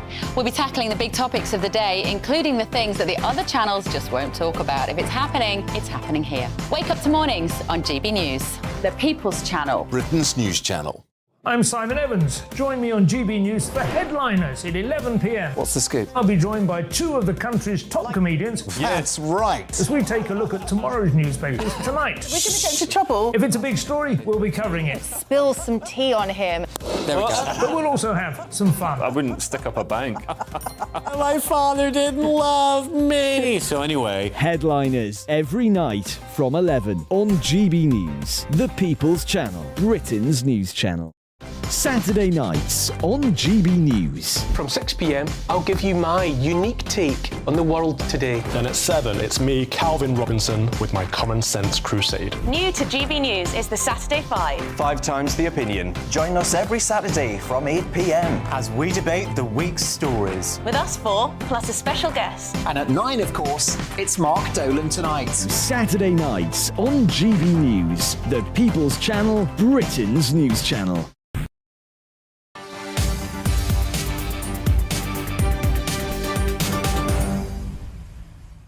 Yeah, welcome back. So the BBC chairman, Richard Sharp, has resigned from his role and he was found to have broken the rules by failing to disclose his role in getting Boris Johnson an £800,000 loan guarantee. Sharp will stand down at the end of June. Joining me to discuss this is GB News presenter Calvin Robinson and former BBC journalist Tim Lockhurst. So I'm very keen to get both of your views on this, chaps. Calvin, I will start with you. Where do you stand on the idea that this guy has been ousted? I think he should have left a long time ago. I don't think he should have waited for the report. He knew what he did and he knew he didn't disclose a very clear conflict of interest. Now, if there's another £800,000 loan going, I'm happy to take one, but I will disclose it. The problem here is clear. The BBC has a tremendous bias. I've been saying this for years now, as have many people, and it's becoming more and more evident the longer things go on. It's not just the bias, though. It's the bloat. It's the fact that we are wasting millions of pounds of taxpayers' salaries, taxpayer-funded money on these big celebrities, and all of them keep getting exposed in the same way that Sharp has just done. It's not just the governance of the BBC, it's the high-profile celebrities on the BBC, it's the producers behind the BBC. The whole of the thing is bloated and biased, and it needs addressing. I'll throw it your way, Tim, actually. I've got a list here. In 2000, Greg Dyke donated 50 grand to the Labour Party. He was appointed BBC Director General. 2001, Gavin Davies, Labour member and donor, appointed chairman of the BBC. 2011, Michael Lyons, Labour member, former Labour councillor, appointed chairman of the BBC. Why wasn't that an issue, but this is? Well, of course, both of those were issues when they went wrong. But the bottom line is there's only one appointment at the BBC which is made directly by the Prime Minister of the day, and that's the role of chairman. And that's because it's a very unique job. The chairman of the BBC has got absolutely nothing to do with editorial policy or with making programmes. They are essentially an ambassador who maintain relations between the publicly owned BBC, the viewers and listeners, BBC, who pay the licence fee, and the government of the day. And that's been the case since 1923. I don't think there would be any point whatsoever in having, for example, as the NUJ has just suggested, an independently appointed chairman, because you wouldn't need such a figure. The chairman is there to be a link between the BBC. So why is it a problem then, Tim? I mean, if arguably, Tim, I mean, this is absolutely... He was perfect for the role. He got on with Boris Johnson too well, and he was the Prime Minister of the day for a while. I mean, he was the man for the job, wasn't he, Tim? Well, I mean, Richard Sharp was actually very good at his job, but the appointments process was clearly tainted, and that's what's got him. And that is, in a way, a shame, but he should have been more careful. You do have to declare an interest if you're interested in a job and you have connections with people who might be able to influence that appointment. Yes, you do have to be absolutely candid. And whilst I don't think that Richard Sharp is in any way an evil man, he's gone. He's right to have gone. I tend to agree with Calvin that he should have gone much earlier, because it was quite clear that the process by which he was appointed didn't reach the standard it's supposed to. But there will be another appointment made. Rishi Sunak has said that he hasn't yet got round to thinking about it. He's been busy today, but I'm sure that he will do what every Prime Minister, Labour and Conservative since 1923 has done, and appoint another Conservative or sympathiser as the chairman. OK, Calvin, maybe, just maybe, Richard Sharp was inclined to stick around because he saw that, you know, having flagrant political bias didn't bother Gary Lineker too much, and he managed to keep his job. So maybe there's a double standard here. Well, indeed, there's political bias across the board at the BBC, isn't there? And it's not particularly left-wing bias any more than it's right-wing bias. It's metropolitan liberal elite bias. And it's that sneering attitude of looking down their noses at the rest of us that kind of turns us off, to be honest. But my biggest concern with the BBC isn't these political appointments, which shouldn't exist in the first place. It's the BBC's funding model. All of our viewers right now are having to pay the BBC in order to watch us, where the BBC has no impact. The BBC doesn't support us, encourage us, doesn't provide any services towards us. But our viewers are having to pay the BBC for the privilege of watching GB News. Now, that to me seems like a television tax, and that is wrong because it's underhanded. The criminalisation model that they have means that if you don't pay it, you're threatened under prosecution, and that is abhorrent. That is why we need to defund the BBC. Tim, look, I get that Richard was in the top job and therefore, you know, there are different rules, well, essentially, but there's certainly a more high-profile job. But, Tim, should we not be going through with a fine-tooth comb every single BBC producer who pays a Labour Party membership? Should we not go through them who pays a Lib Dem Party membership or anything? I mean, where does this stop? Because at some point, we're going to have to look, aren't we? I'm delighted to say that in this country, we don't have a political police who can insist on us revealing our private... Is that not what's happened here?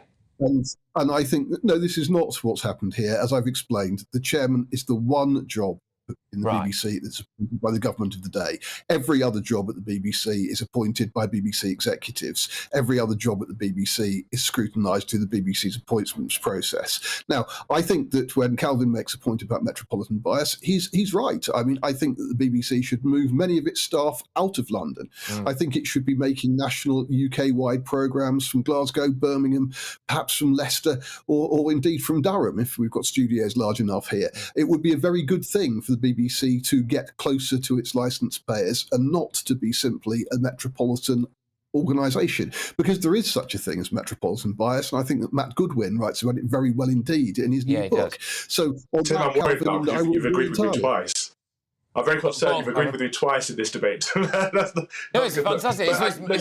You are, of course, spot on, but the problem is the BBC ships employees out to, for example, Manchester, but it takes the London lot up there, so it takes the bias with them instead of hiring local talent, which is what they should be doing, of course. Look, Calvin, I'll ask you the same question that I asked to Tim earlier on, which is when I look back at some of the previous appointments, like Greg Dyke, like Gavin Davies, like Michael Lyons, all with links to the Labour Party, sizable links to the Labour Party, and indeed donations as well in the case of Greg Dyke and Gavin Davies.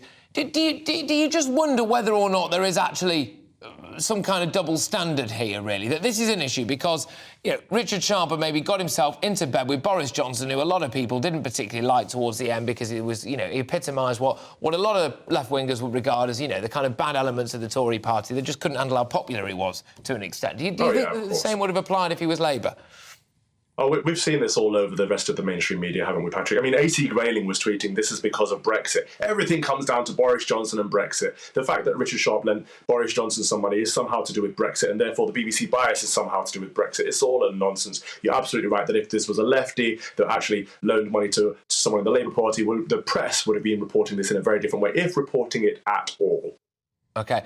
Just one quick one, sorry to you, Tim. Look, any heads up as to anyone heads up as to who we can get next? Because it's going to have to be someone. I mean, I reckon there's just an inanimate object. It's probably the only one who can't actually cause any kind of controversy whatsoever. I mean, are we just going to end up with an amoeba in charge? I certainly wouldn't bother to pay an amoeba or an inanimate object a salary to be chairman of the BBC. Neither of them deserves £160,000 a year. I think that we need a BBC chairman. I think the role matters. I think the relationship between the publicly funded and publicly owned broadcaster and the government of the day is quite important. So I hope that Rishi Sunak will think hard and appoint someone who actually is interested in broadcasting, who's thought hard about broadcast regulation, and who will have the interests of the BBC's staff and, crucially, the BBC licence payers at heart. That's the important job a chairman should do. And I think that there are plenty of people around who could do that well. Perhaps Calvin will be a great nominee. I mean, I tell you what, chaps, it's been more of a love-in than a debate. I mean, you know, fantastic, but I love to see it. Right, both of you, thank you very much. There's something in the air this Friday, isn't there? And it's GBNews presenter Calvin Robinson and former BBC journalist Tim Lockhurst as well. Right, loads more still to come between now and 5 o'clock. Rishi Sunak gave a speech in Scotland this morning, and he then flew to Wales to deliver another speech. Now, I personally didn't initially care about this until I thought, aren't we all meant to be doing our best to fight climate change? And isn't that costing us all rather a lot of money? Couldn't he have just done things on a different day? And a survey has found that Kate is the country's favourite royal. I will be asking what makes her so special. But first, it's your latest headlines with Ray Addison.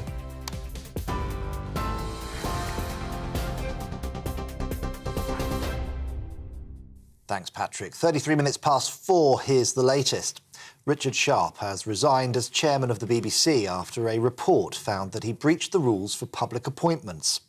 The review says he failed to properly disclose his involvement in facilitating an £800,000 loan guarantee for Boris Johnson. Mr Sharp says the breach was inadvertent, but he's quitting to prioritise the interests of the broadcaster. Following calls from Labour that he should have been sacked, the Prime Minister says the right process was followed.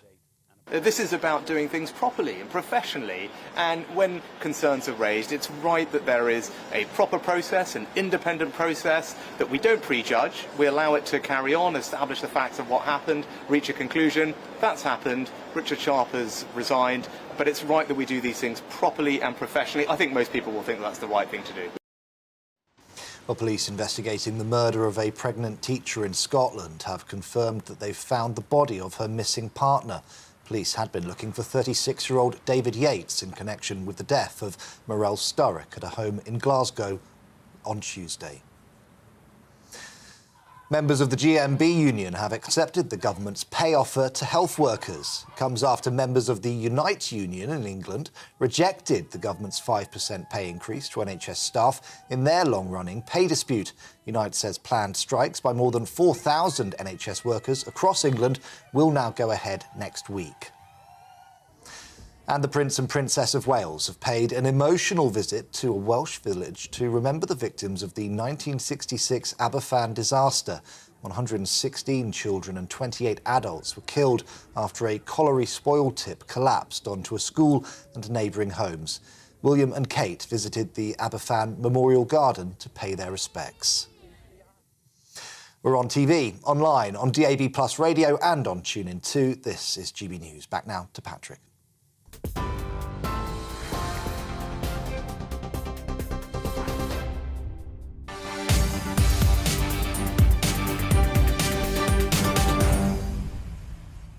Who do you think is the most popular member of the royal family? Is it Charles? Is it William? Surely not Harry.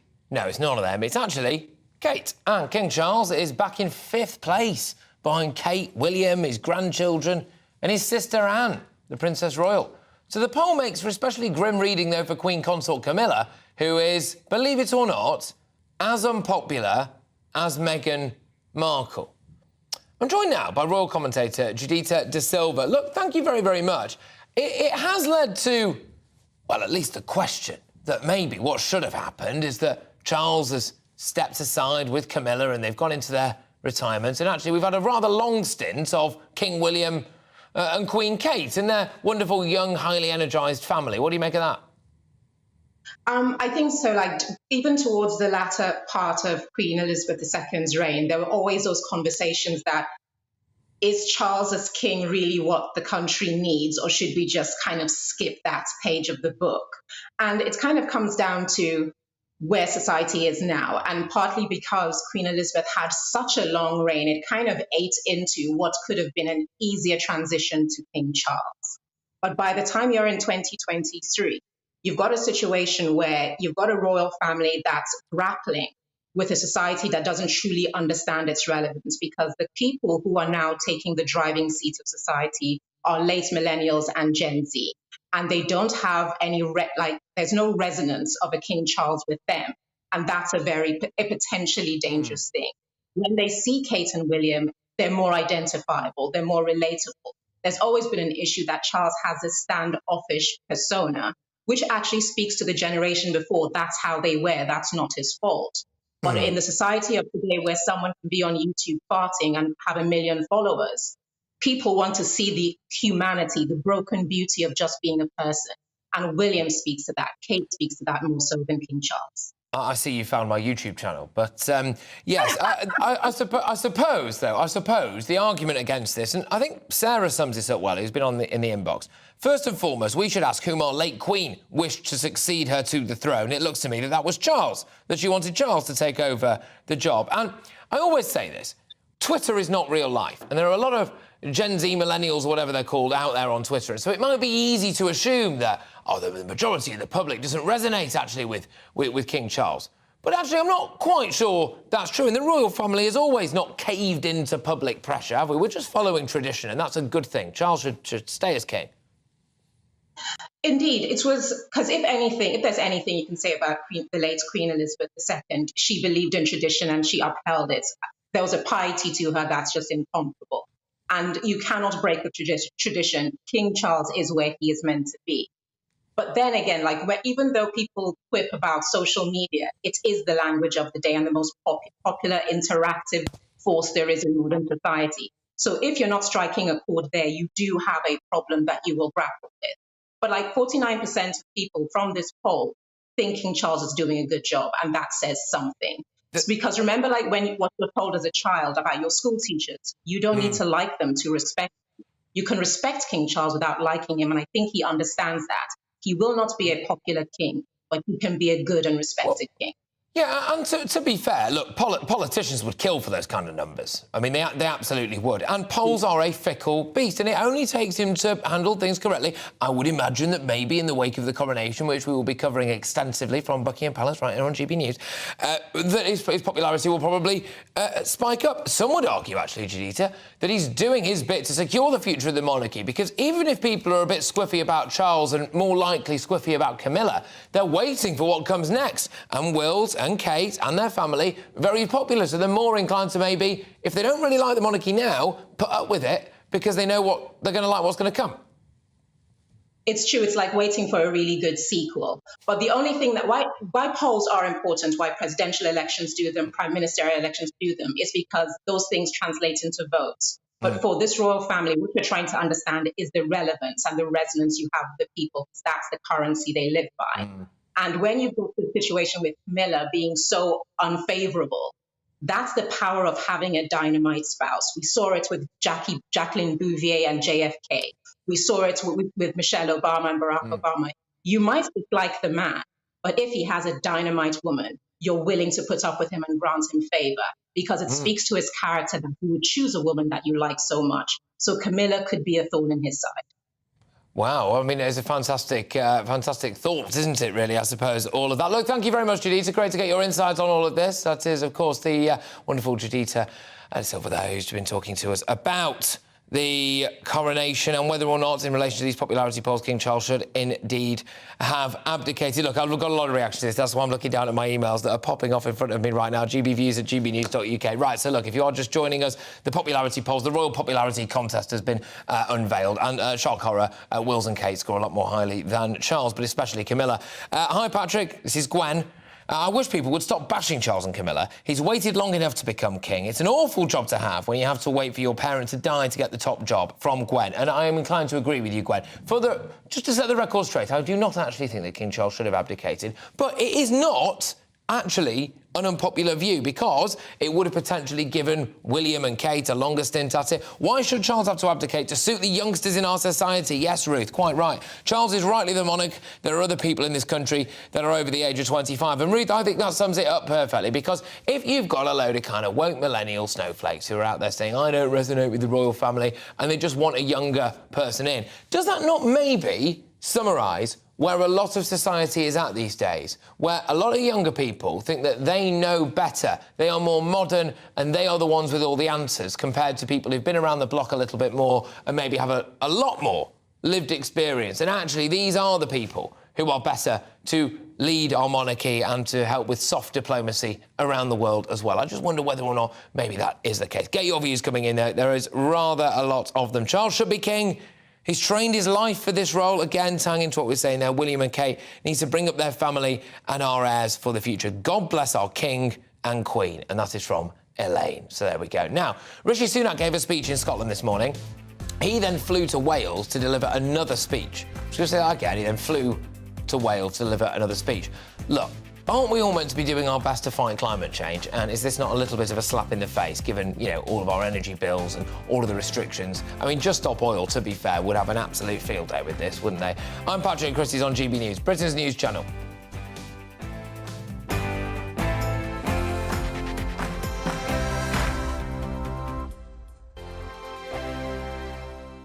I joined GB News because I was sick and tired of not hearing my views being represented, not just mine, but so many people that I knew and spoke to. I just couldn't get my voice out there. I couldn't say anything. I couldn't do anything. Whatever the narrative was, I kind of had to follow it. GB News is there to provide a voice for those who have been ignored by the establishment media. We think different things, we've got a different style. GB News is here to be optimistic and positive about the future. It's real kind of dynamic and flowing, with the audience very much at the heart of it, like a big family. Here at GB News, we talk about the things that matter to you. Hearing the voices from right across our towns and cities, especially our towns. All sides of the argument represented with a heavy dose of opinion. We're on a mission here to make a difference. And the GB News family really is here for you, and whatever time of day you can watch or listen. Britain's watching. Britain's watching. We're proud to be GB News. The People's Channel. Britain's news channel. Westminster is going around in ever-decreasing circles, followed by the media. Britain is broken. How on earth did we get into this mess? But more importantly, how do we get out of it? Join me at 7 p.m, Mondays to Thursdays on Farage, here on GB News. We will have open, rational debate. We've got to work out how Britain moves forward from this. Join us here on GB News, the People's Channel. Britain is watching. You've probably seen politicians interviewed 1,000 times, but we do it differently. We find out who they really are, we don't shout, we chat, and hopefully we bring a bit of light, not just heat. Did you know Kate Moss? Apparently. Do you have a pair of jeans or a pair of jeans? No, of course I don't. What would I do with them? My friends are like, oh my God, what's she doing now? Join me every Sunday at 6 for Gloria Meets, only on GB News, the People's Channel, Britain's news channel. I'm Jacob Rees-Mogg, the Member of Parliament for North East Somerset and a former government minister. For years, I've walked the corridors of power in both Westminster and the City of London. We need to have the arguments, the discussions on how we make it better. Crop failures, famine, war, suffering on a scale completely unimaginable. We are putting the cart before the horse. As Charles I said at the scaffold, he was the true defender of liberty. Yeah, I've completely derailed the conversation. Join me Monday to Thursday at 8 p.m. on GB News, Britain's news channel. New to GB News is the Saturday 5. Join us every Saturday from 8 p.m. as we debate the week's stories. Right, folks, that was a spicy one, wasn't it? With us four, plus a special guest. Sometimes she has to stick her foot in it. Sometimes she has to say things as they are. Sometimes I think we should keep the refugees and send the pensioners to Rwanda. Then we'd be in a much better state. Well, Benjamin, that is... The Saturday 5. Saturday nights from 8. Only on GB News, the People's Channel. Britain's news channel.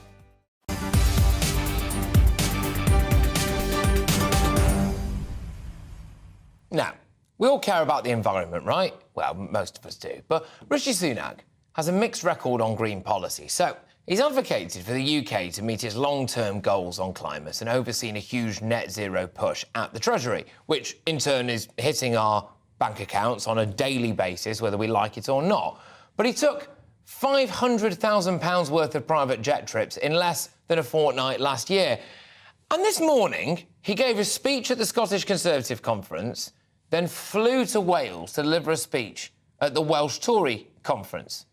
Couldn't he have got a train or, I don't know, done one of the speeches tomorrow, or via Zoom, maybe? Let's just be now to Harry Wilkinson, who's the head of policy at Net Zero Watch. Now, look, I am a big believer that we should have a lot of pomp and ceremony about this country. And to be honest with you, I don't really care about him getting a plane from A to B. What I do care about is that we're all having to pay through the nose for a load of net zero policies and agendas that it would appear that the people who are in charge of making those policies don't care about themselves. This story for me represents that staggering disconnect between the political class, which has this hugely ambitious plan to change everything about our lives as we lead them at the moment, and how our economy is powered. That's a hugely ambitious plan. Net zero is a plan which we don't even know if we can achieve it. We know it will certainly result in lots of costs for ordinary people. And yet the elite class who preach the virtues of this plan nevertheless think that it doesn't apply to them. I think, too, that the Prime Minister should be flying around. He needs to be visiting the whole country and be meeting other leaders around the world. He does need to get around, and flying is probably the best way for him to do that. However, with the net zero agenda, everything is sacrificed on the green altar. It's carbon dioxide emissions which are seen as the most important thing. And so this is totally disconnected with that agenda that he thinks people should follow, but he should. But I just wonder whether or not actually this does highlight the fact that they think it's a load of rubbish as well themselves. You know, they think it's just window dressing. It's just big green window dressing. I'll rock up at the latest COP summit and I'll say this about that and I'll keep the green lobby happy and I'll make the taxpayers change their lives and all to do this. I'll introduce a 15-minute city here and, oh, look at this, it's a ULEZ charge. Meanwhile, it's like, how are you getting just north of the border, Rishi? Well, I'm going to get in a plane and I'm going to fly there. I'm sorry, but why should you and I and everyone watching this channel be expected to have 7 different recycling bins when this geezer just gets on a plane and flies to Scotland? There's an intellectual disconnect. If these people actually believed the world was about to end, it was 1 minute to midnight, as Boris Johnson said at COP26, then they would surely not be doing these things. They don't believe what they're saying. They're too weak-willed to challenge, a pervasive ideology that holds that climate change is this existential threat. That's not actually what the science shows. The science shows climate change is real, it's man-made, it will have implications. However, this exaggeration, this apocalyptic narrative is almost a new religion, and politicians are too afraid to challenge it, despite the massive implications that it's going to have. The Conservative Party should be about protecting people's living standards, should be about enhancing their economic opportunities. But what it seems to represent under this government is more and more bans on everything that people want to do, higher and higher green taxes. And so you have to question that the party has completely lost its way on this particular issue. I think you're right to highlight the total disconnect. But, I mean, we see it not just with politicians. And I don't want to unfairly dig Rishi Sunak out here, but it's a pretty blatant example of the people who are in positions of power forcing big green laws on the ordinary common man and woman, just flagrantly not abiding to them themselves. We have had Prince Harry jetting around himself, of course. We've also had numerous different celebrities. I think it was Emma Thompson who flew business class, allegedly, into one of the Extinction Rebellion marches, which is just ridiculous, if indeed that was true. And you've got all of these people now who appear to be doing a load of this kind of stuff. And I mean, Davos as well, people jetting in from all around the world there to tell us about, how we need to all be greener. And I mean, I've just had an email in here from David who says, I won't believe there's a climate crisis until the elites stop this behaviour. It highlights to me maybe one of two things. Either the elites don't genuinely believe that there is a climate crisis, they're just telling us that there is because they don't want to be shouted at by Greta Thunberg, or they are acknowledging that no matter what we really do, we cannot function as a society if we actually enact some of the green laws that they want us to do. Because sometimes our Prime Minister's going to have to get in a plane, sometimes we're going to have to use oil and gas, and sometimes, we're not going to have enough wind farms at all to just run our day-to-day lives. It's a hugely classist agenda, I think, the green agenda, because ultimately when we start to put restrictions on driving, on flying, those things become unaffordable for the poorest first. This isn't an economy that's becoming more accessible. It's not about raising aspiration, increasing social mobility.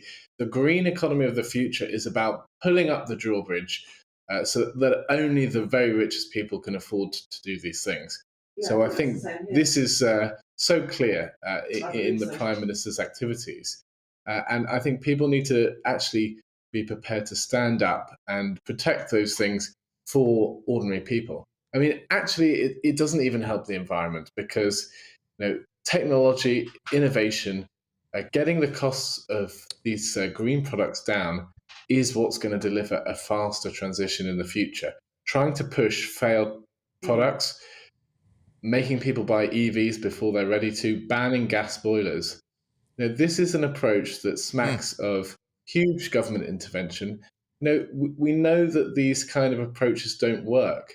We have the lesson of the whole I don't like the hypocrisy of it, Harry. I don't like the hypocrisy of it, Harry. And I think you're right to identify that there is definitely some kind of class issue going on here. When you look at some of the names of the people who are doing the Just Stop Oil process, all their demographics, all where they're from and their lifestyles, etc., and a lot of them family money stuff. These are the people who can sit there and afford to make working class people's lives utterly miserable while they themselves retire. I watched a documentary the other day. One of the prominent members of Extinction Rebellion owns an island off Scotland where his daughters live and can retreat to. They're clearly never going to have any money issues in their life. They don't bother having to get a job. They went to uni, I think, just for the token effort at the taxpayer's expense, which they're never going to pay back. The only saving grace for me, as far as I can see, is that there appears to be a hard and fast rule at Just Stop Oil and places like that where they don't want to have kids going forward because they don't want to introduce them into this world. So, hopefully we only have to put up with them for a generation or two. But, Harry, thank you very much. Harry Wilkinson there, who's the head of policy at Net Zero Watch. Now, we all know that the US President Joe Biden is prone to making a mistake or two, but whether it's falling up the stairs, not once, not twice, but 3 times, shaking hands with nobody, or, crucially, sniffing a young girl's hair, he's now forgotten the last country he visited when he was asked questions by children. Now, we all appreciate that Joe Biden has, what shall we call them, minders, right? But here he is trying to answer questions posed to him by actual children. Just take a look at this. What was the last country you traveled to? The last country I've traveled, I'm thinking what's the last one I was in. I've been to 89, I met with 89 heads of state so far. So I'm trying to think, where was the last place I was? It's hard to keep track. I mean, yeah, you're right, Ireland. That's where it was. I mean, it's a hard watch and a hard listen, isn't it, that really? Apparently he also forgot the name of Top Gun. Again, a child had to put him out of his misery there. Incidentally, of course, he's going to run for a second term in office. I just find that absolutely staggering, to be honest with you. I just wanted to show you that, really, that Joe Biden, the President of the United States, apparently struggles to answer questions from kids. So I thought maybe we could do with knowing that. Just going to finish this hour off with a delve into the terrifying world of my inbox. Loads of reaction to the King Charles popularity story. I support Charles as king, even though many moons ago I didn't like him or Camilla. As I have aged through my wisdom and life experience, I can now see how valuable Camilla and Charles is. That's from Caroline. Yes, thank you very much for that, Caroline. I suspect there's quite a lot of this going around as well. On the Rishi Sunak issue as well, absolutely hypocritical. Now, this is the one that I said to you, he's just flown from Scotland to Wales to attend both of the Conservative conferences there. It's absolutely hypocritical, not just him, and they're all at it. It's one law for them and one for the rest of us, and that's from John. And I can't help but wonder, John, whether or not, actually, this is just going to keep happening now, as the kind of elites in society can do whatever they want, and the normal, ordinary people have to put up with huge, big green levies and all of that stuff. But there we are. Look, I've got loads more coming your way throughout the course of this show, and in the next hour, the Met Police have been accused of a calamitous litany of failures after a serial killer murdered 4 men. 3 teenagers have been arrested on suspicion of murder in the West Midlands. Almost 600, 700 burglaries a day went unsolved last year alone. I am, and I think quite rightly so, asking what on earth is going on? Are we living in lawless Britain? That's what I want to know. I'm Patrick Christies on GB News. I'll be bringing all that to you. Make sure that you do get in touch. Don't be shy. gbviews@gbnews.uk. I'll also be talking, of course, about a potential clear-out at the BBC after their chairman has decided to fall on his sword after links to Boris Johnson. Is that the only element of political bias in the BBC? That's what I want to know. And more on the monarchy as well. I'm Patrick Christies on GB News, Britain's news channel.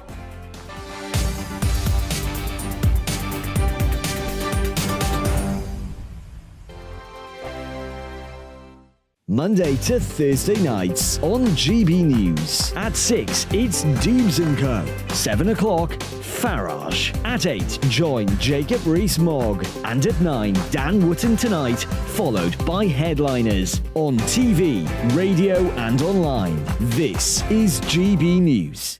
First and foremost, I am a GB News fan, and I was before I was working here. Just love the fact that we're asking the questions that a lot of establishment media won't ask. With a bit of a twist, we not only want to inform you, but we want to keep you entertained. It's worth the drive because you get in and the team's all ready and waiting, they're itching to go, and it's a proper little family. GB News is the People's Channel. It's the audience that makes the programme sing. We're giving our viewers and our listeners a voice. I see the thousands of your letters, tweets, emails, you name it, coming in. Britain is broken. How on earth did we get into this mess? But more importantly, how do we get out of it? The establishment had their chance. Now we're here to represent you. It's time for something different.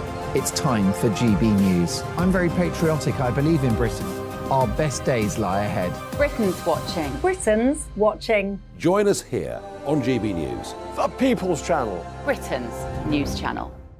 Join me, Patrick Christies, Monday to Friday, 3 till 6. We tackle the day's news agenda like you've never seen before. It's high tempo, high octane, the most controversial topics, and the best guests. You will not be able to take your eyes and ears off it. I'm not afraid to ask the questions that you really want answered. 3 till 6 p.m, Monday to Friday on GB News, the People's Channel, Britain's news channel. GB News has its own late-night paper preview show, Headliners, where comedians take you through the next day's top news stories. You don't have to bother reading the newspaper, we've got it covered for you. Headliners, every night at 11 p.m, and repeated every morning at 5 a.m. We won't send you to sleep like some of the other paper review shows out there. GB News, the People's Channel, Britain's news channel. Join me, Camilla Tominey, on Sunday mornings from 9:30, taking the politicians to task and breaking out of SW1 to see how their decisions are affecting you across the UK. Bursting the Westminster bubble every Sunday morning, only on GB News, the People's Channel. Britain's watching. Hello, I'm Calvin Robinson. Do not miss my Common Sense Crusade Saturdays at 7 p.m. Join me for some in-depth discussions on faith. Is that not the start of the slippery slope? It's very much so. And the big moral questions of the day. I'm baffled. You've got some nerve. Only on GB News, the People's Channel, Britain's news channel. I'm Andrew Doyle. Join me at 7 o'clock every Sunday night for Free Speech Nation, the show where I tackle the week's biggest stories in politics and current affairs with the help of my 2 comedian panellists and a variety of special guests. Free Speech Nation, Sunday nights from 7 on GB News, the People's Channel, Britain's news channel.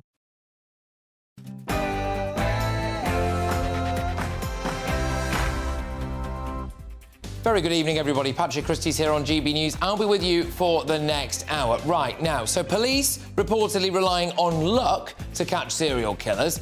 Teenagers allegedly murder a chap in Nuneaton. We've got a murder in Scotland. We've had no burglaries being solved. Around 600 burglaries a day go unsolved. And a chap on the loose with a crowbar in Manchester terrorising the gay community. Are we living in lawless Britain? What on earth is happening on the streets of Britain? In other news as well, I'm going to be talking about this. So the Royal Popularity Contest has been conducted, and a poll shows that King Charles is nowhere near the most popular royal. In fact, Wills and Kate massively above him. I have got a big debate coming your way on this. I know it's going to get a lot of you very angry, which is whether or not Charles should actually have abdicated for Wills. And we're also going to be talking about this as well. BBC bias? Well, some people say it's got a right-wing bias, some people say it's got a left-wing bias, but their boss has quit. Why is it such a problem? This chap, Richard Sharp, was mates with Boris Johnson. We've had previous Labour donors, etc., getting the top job there as well. Is it time for root and branch reform at the BBC? I've got all of this coming your way,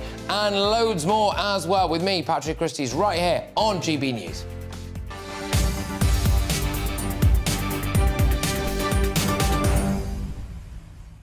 Yes, all of that and much, much more. gbviews@gbnews.uk is, of course, the email address. I want to know your takes. Do you feel safe in Britain? Do you feel more or less safe than you felt, say, 10 years ago? Do you think we've got a massive problem when it comes to crime in this country, and maybe even the psychology of some younger people? A lot of people blame the parents, don't they? What do you make of that? And, of course, yes, mixed bag so far on this. Should Charles have abdicated for William, or indeed is that just deeply offensive and a break with tradition? gbviews@gbnews.uk. Now, though, headlines with Ray.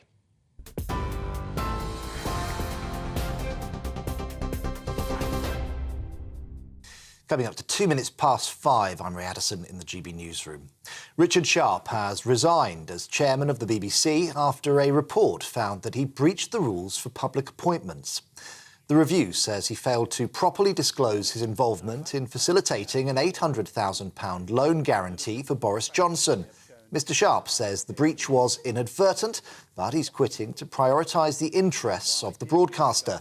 Liberal Democrats leader Sir Ed Davies says the appointments process needs to be changed.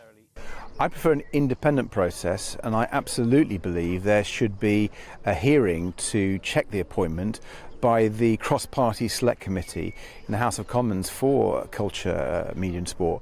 That's the only way to forward, so people can have confidence. Just allowing it to be the Prime Minister say so just won't work anymore. Well, the Prime Minister seems to disagree. He says the right process was followed. This is about doing things properly and professionally, and when concerns are raised, it's right that there is a proper process, an independent process, that we don't prejudge, we allow it to carry on, establish the facts of what happened, reach a conclusion. That's happened. Richard Sharp has resigned, but it's right that we do these things properly and professionally. I think most people will think that's the right thing to do. Florida Governor Ron DeSantis has met with Foreign Secretary James Cleverly in London. The UK visit is the last leg of the Republican's international tour aimed at enhancing his foreign policy credentials. Yesterday, he was in Israel. It's expected that Mr DeSantis will run for the Republican nomination in the 2024 presidential election. Police investigating the murder of a pregnant teacher in Scotland have confirmed that they've found the body of her missing partner. Police had been looking for 36-year-old David Yates in connection with the death of Morel Sturrock at a home in Glasgow on Tuesday. She was 29 weeks pregnant and her unborn baby did not survive. Mr Yates's remains were found after searches of Mugdock Reservoir, which is located north of Glasgow. His death is not being treated as suspicious. In Sudan, the ceasefire between the paramilitary Rapid Support Forces and the army has been extended for a further 3 days. The Foreign Secretary is calling on the two sides to fully implement the truce and says evacuation flights are ongoing. So far, British forces have rescued almost 900 people. The government is urging those with British passports and visas to make their way to the airfield as quickly as they can. At least 17 people have been killed as Russian airstrikes hit key cities across Ukraine.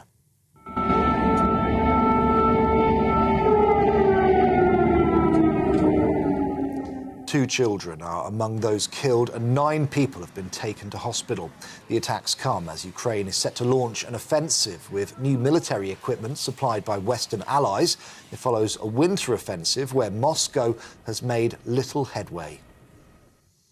Well, the government says the UK is being vigilant in the North Sea after alleged Russian spy ships were seen operating near offshore energy infrastructure. Baroness Goldie says the activities of Russian vessels are being watched closely.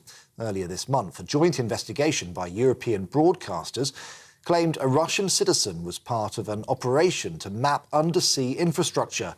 The report found that the ship was sailing around the Baltic and North Seas for a month, passing wind farms off the coast of several Scandinavian countries. The National Education Union plans to reballot its members in state-funded schools in England over further strike action. The vote in a dispute over pay will open on the 15th of May and close at the end of July. It follows an announcement this morning that head teachers in England will hold another vote on whether they'll strike. Well, members of the GMB union have accepted the government's pay offer for health workers. 56% voted to accept a 5% rise and a 5% pay rise and a one-off cash sum. GMB officials say they will now vote to accept the offer at a meeting next week of the NHS Staff Council. The union also says its workers will now be thousands of pounds better off. Well, meanwhile, members of the Unite Union in England have rejected the government's latest pay offer to NHS staff in their long-running pay dispute. Just over half of its members who took part, mostly ambulance and junior health workers, voted against a 5% pay increase. Unite says planned strikes by more than 4,000 NHS workers across England will now go ahead next week. Hollywood actress Eva Green has won a $1 million case over the collapse of a sci-fi film. And a warning for those watching on television, the following footage contains flashing images. The star sued White Lantern Films, the company behind A Patriot, after the project collapsed in 2019. She was due to play a lead role in the movie. The 42-year-old said she's entitled to an £810,000 fee after the company said that Ms. Green undermined the independent film's production and renounced the contract. And the Prince and Princess of Wales have paid an emotional visit to a Welsh village to remember the victims of the 1966 Aberfan disaster. 116 children and 28 adults were killed after a colliery-spoiled tip collapsed onto the school and neighbouring homes. William and Kate visited the Aberfan Memorial Garden to pay their respects. It's the first time that the royal couple has been to the village. This is GB News. We'll bring you more as it happens, and let's get back to Patrick.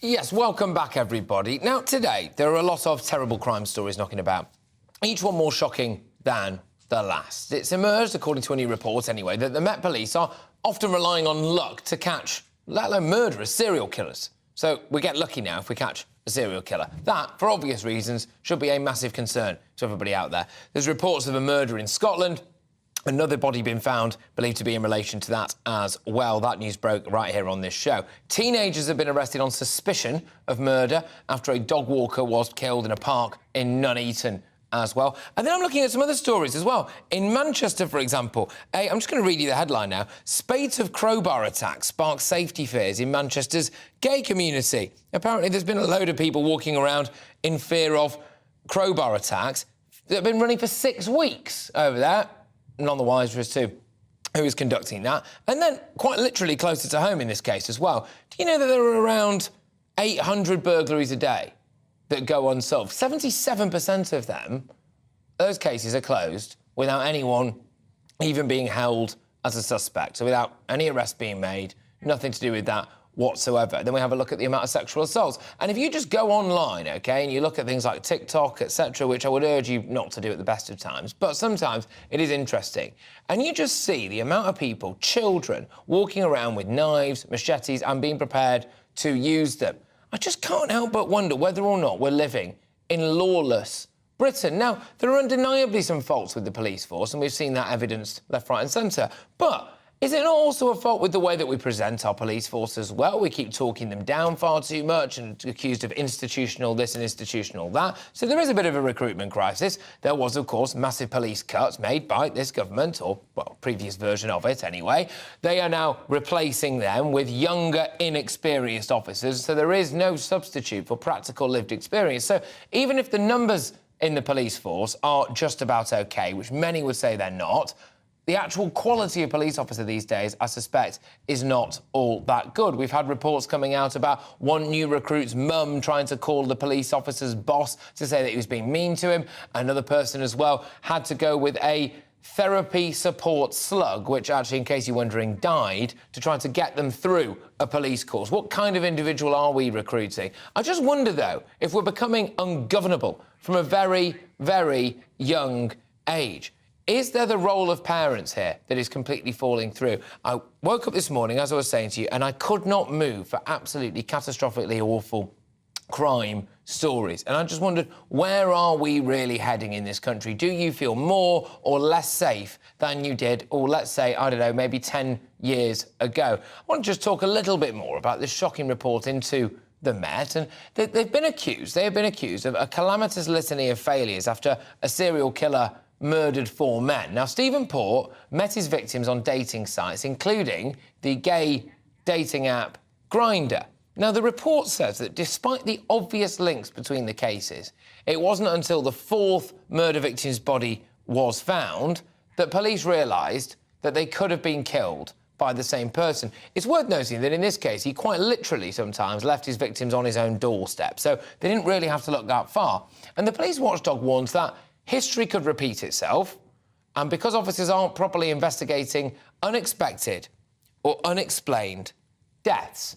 And I just wonder why we've ended up here right now. Is it a problem with recruitment? Is it a problem with the quality of police officers that we are having now? Or actually, is the problem societal? We're all too quick, aren't we, to say the police are institutionally racist, that they're all bullies and that it's full of misogyny and homophobia. So who would want to go into the police industry anyway? Is it actually a problem with parents? Are we raising too many feral kids? Is this essentially us reaping what we sow? GBviews at gbnews.uk. I've worked at a school for over 24 years, says Cheryl.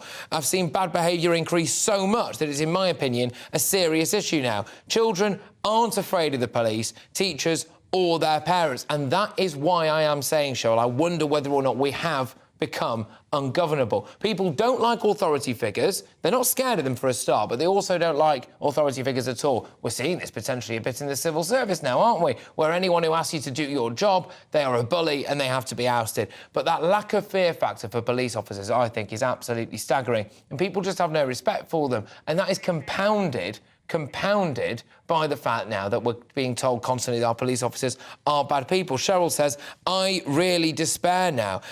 This is an interesting one, though, from Keith, who says the police force should be disbanded. They are no longer fit for purpose. Put the army on the streets. But then, Keith, would the army not be hung up, really, on the old law and order brigade? We've spoken a lot about this Grindr killer so far in the show, but I want to discuss the news now that more than 200,000 burglaries went unsolved last year.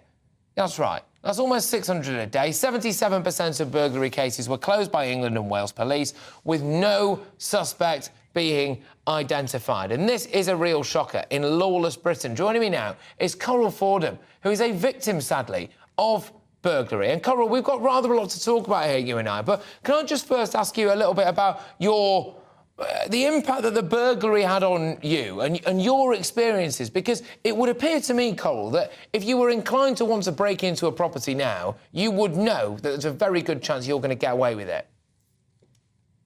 Exactly that. It changes your whole life, to be honest, Patrick. I know you and I have spoken about this before. And until you've been through it, no one can ever actually understand that. You're frightened to leave the house. Saying you're frightened, that's exactly what you are, but you have to go on with life, otherwise they've beaten you, haven't they, at the end of the day? I mean, they took everything from us at that point. It was 6 years ago, but it's with you all the time. And even if you're sort of sitting, watching the TV or something, the back door will always be locked, the alarm will always be on. That's the way that we have to live. But I think, you know, listening to the news and hearing the programme today, 13 years. 13 years ago, how did we all feel? Were we all this terrified to walk along the streets? Well, were you? You know, I mean, were you? That's the point, right? Because I am desensitised a lot working in this industry to a lot of very serious stories. But today, it was staggering. And instead of just trying to rattle through them all one by one, I could have done an entire show today, Coral, on the amount of shockingly bad news stories that we've got. Relying on luck to catch serial killers. Then we've got some, essentially, kids arrested on suspicion of murdering Nuneaton. Then we've got an actual murder that's taken place in Scotland as well. This burglary story that's doing the rounds. I mean, were you this afraid 13 years ago? Definitely not, and I don't think anybody is. I mean, where we live, just a few weeks ago, there was a case of two children having an argument, like we probably all did as kids, you know, messing around, and one of them ended up getting stabbed. And that is just a local situation. And yes, it's awful, but the thing is, the population has gone through the roof. That means, I mean, the numbers tell us we've got more criminals on the street. We know that we have these more criminals. What are we actually doing about it? I mean, burglaries are one thing, but when you're talking, I mean, every day, a murder, a shooting, a stabbing, I mean, what has happened to this country? It's completely, I don't know about lawless, it's completely out of control. What do you blame, Coral? The boat's coming over either. What do you blame for this rising crime, Coral? Because again, this does appear to me, I can't help but suggest that, you know, we're looking at rapid population growth on an unbelievable scale, and with all of our public services, we are absolutely in no way matching the amount of people who work in these public services with the amount that our population is growing. So by definition, and then we sit around and we scratch our heads, don't we? We wonder why everyone's overstretched, and we talk about, oh gosh, they're critically underfunded. Well, yeah, they are also dealing with millions more people than they were 13 years ago. But some people, Coral, would say it's a fault of the police force, they're not proactive enough, and there aren't enough of them. Some other people, Coral, would say, well, hang on a minute, what are the parents up to? Those two kids who you were saying there that were involved in some kind of knife fight on your street, I mean, where are their parents? I totally agree. And as you say, it's a massive topic. I think, like everything, it starts at the top. So you have to say, OK, I wouldn't disband the police force because, you know, 10, 13, 20 years ago, they're probably doing a bloody good job. But we've had family in the force, and there's an awful lot of paperwork, and there's an awful lot of call-outs to people that maybe can't even speak English, that have a domestic argument. And whilst they're dealing with that, and obviously there's a lot of human rights and they have to be careful, you can't touch anybody, etc., we are so soft on the wrong people. And where are the deterrents not to be a criminal in the first place? I mean, we look after the criminals. What about the victims? You know, and then when they get to prison, how bad is it for them? Should they have human rights? Should they be allowed to vote for politicians? Should they be allowed to smoke? Should they be allowed so many different things that we hear about? It's completely wrong. And the problem is, Patrick, the elite, as you mentioned earlier, are moving further and further away from us. They don't have these worries because even when they've done a poor job as a politician, they get a lifetime of security around them. They will never have to worry about anything ever. Not about putting your heating on to getting burgled. They have no worries. And then there's us, you know, the others.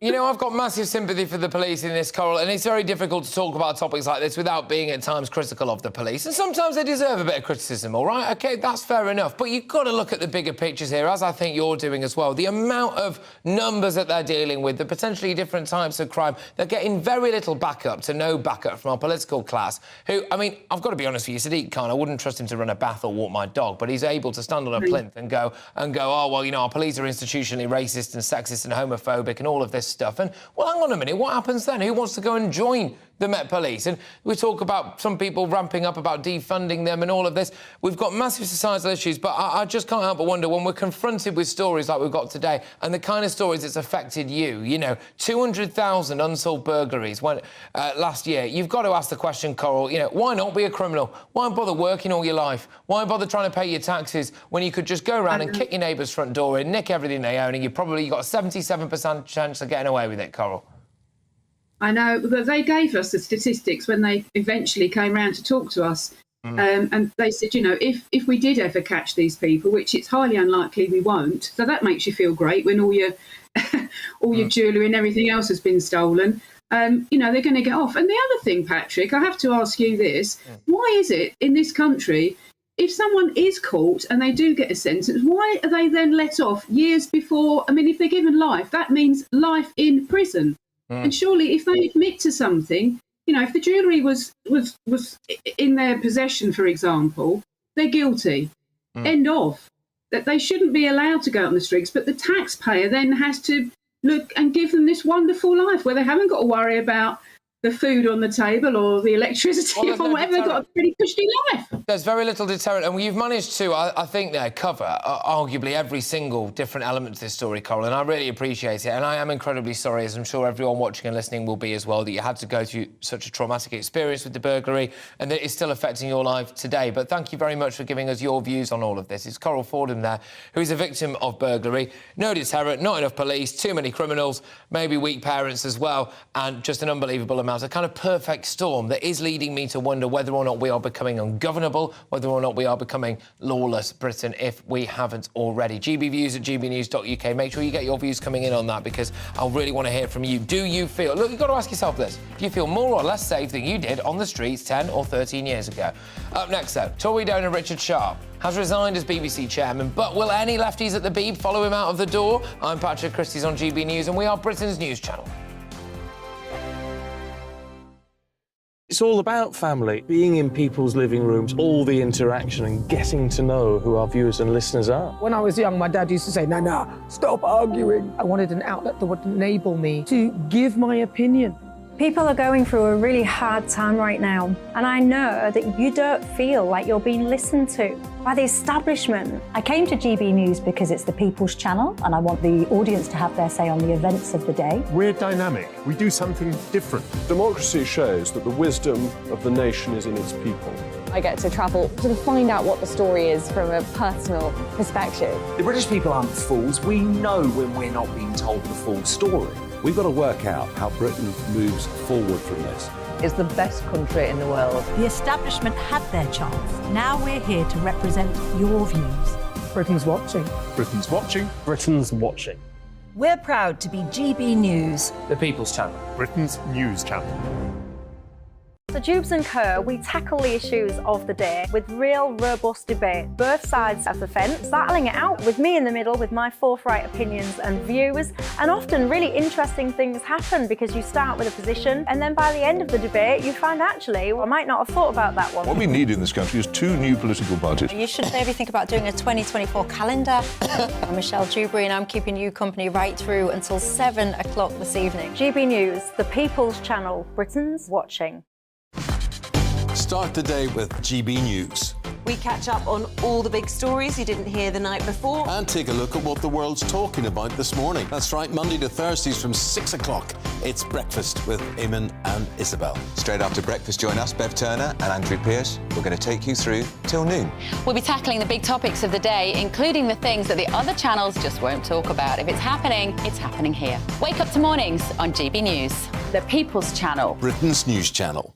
I'm Simon Evans. Join me on GB News for Headliners at 11 p.m. What's the scoop? I'll be joined by 2 of the country's top comedians. That's right. As we take a look at tomorrow's newspapers tonight. We're going to get into trouble. If it's a big story, we'll be covering it. Spill some tea on him.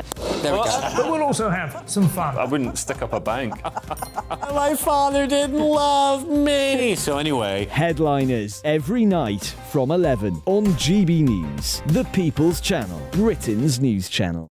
Saturday nights on GB News. From 6 p.m, I'll give you my unique take on the world today. Then at 7, it's me, Calvin Robinson, with my Common Sense Crusade. New to GB News is the Saturday 5. 5 times the opinion. Join us every Saturday from 8 p.m. as we debate the week's stories. With us 4, plus a special guest. And at 9, of course, it's Mark Dolan Tonight. Saturday nights on GB News, the People's Channel, Britain's news channel.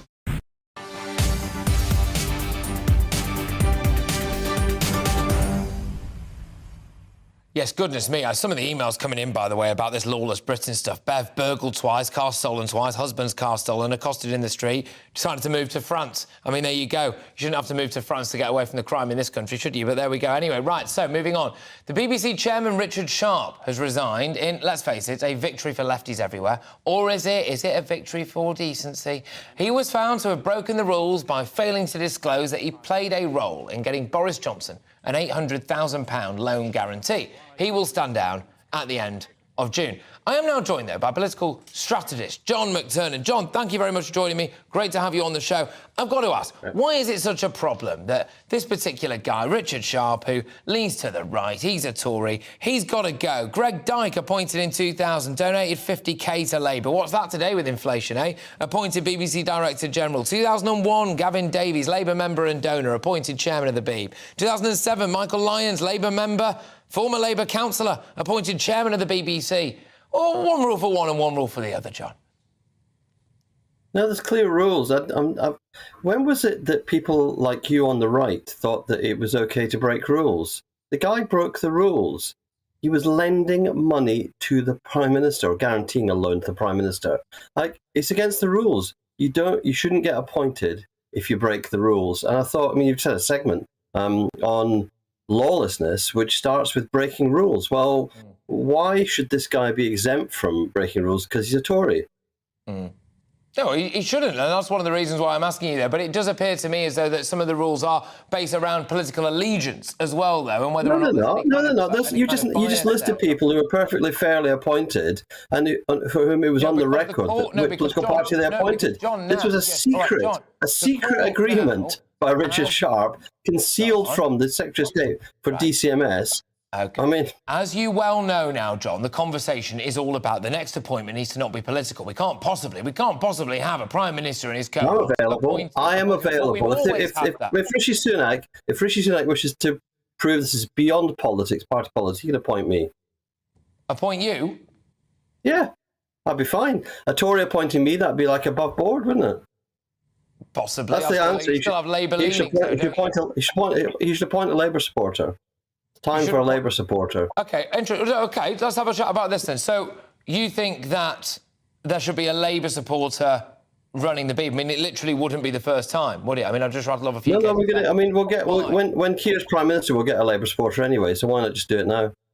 Yeah, but this is my point, isn't it? So everyone's getting up in arms about this particular chap, Richard Sharp, and he's got links to the Tory party, and this shows that there's, Tory... No. It's because he had a secret role. No, it's the secrecy.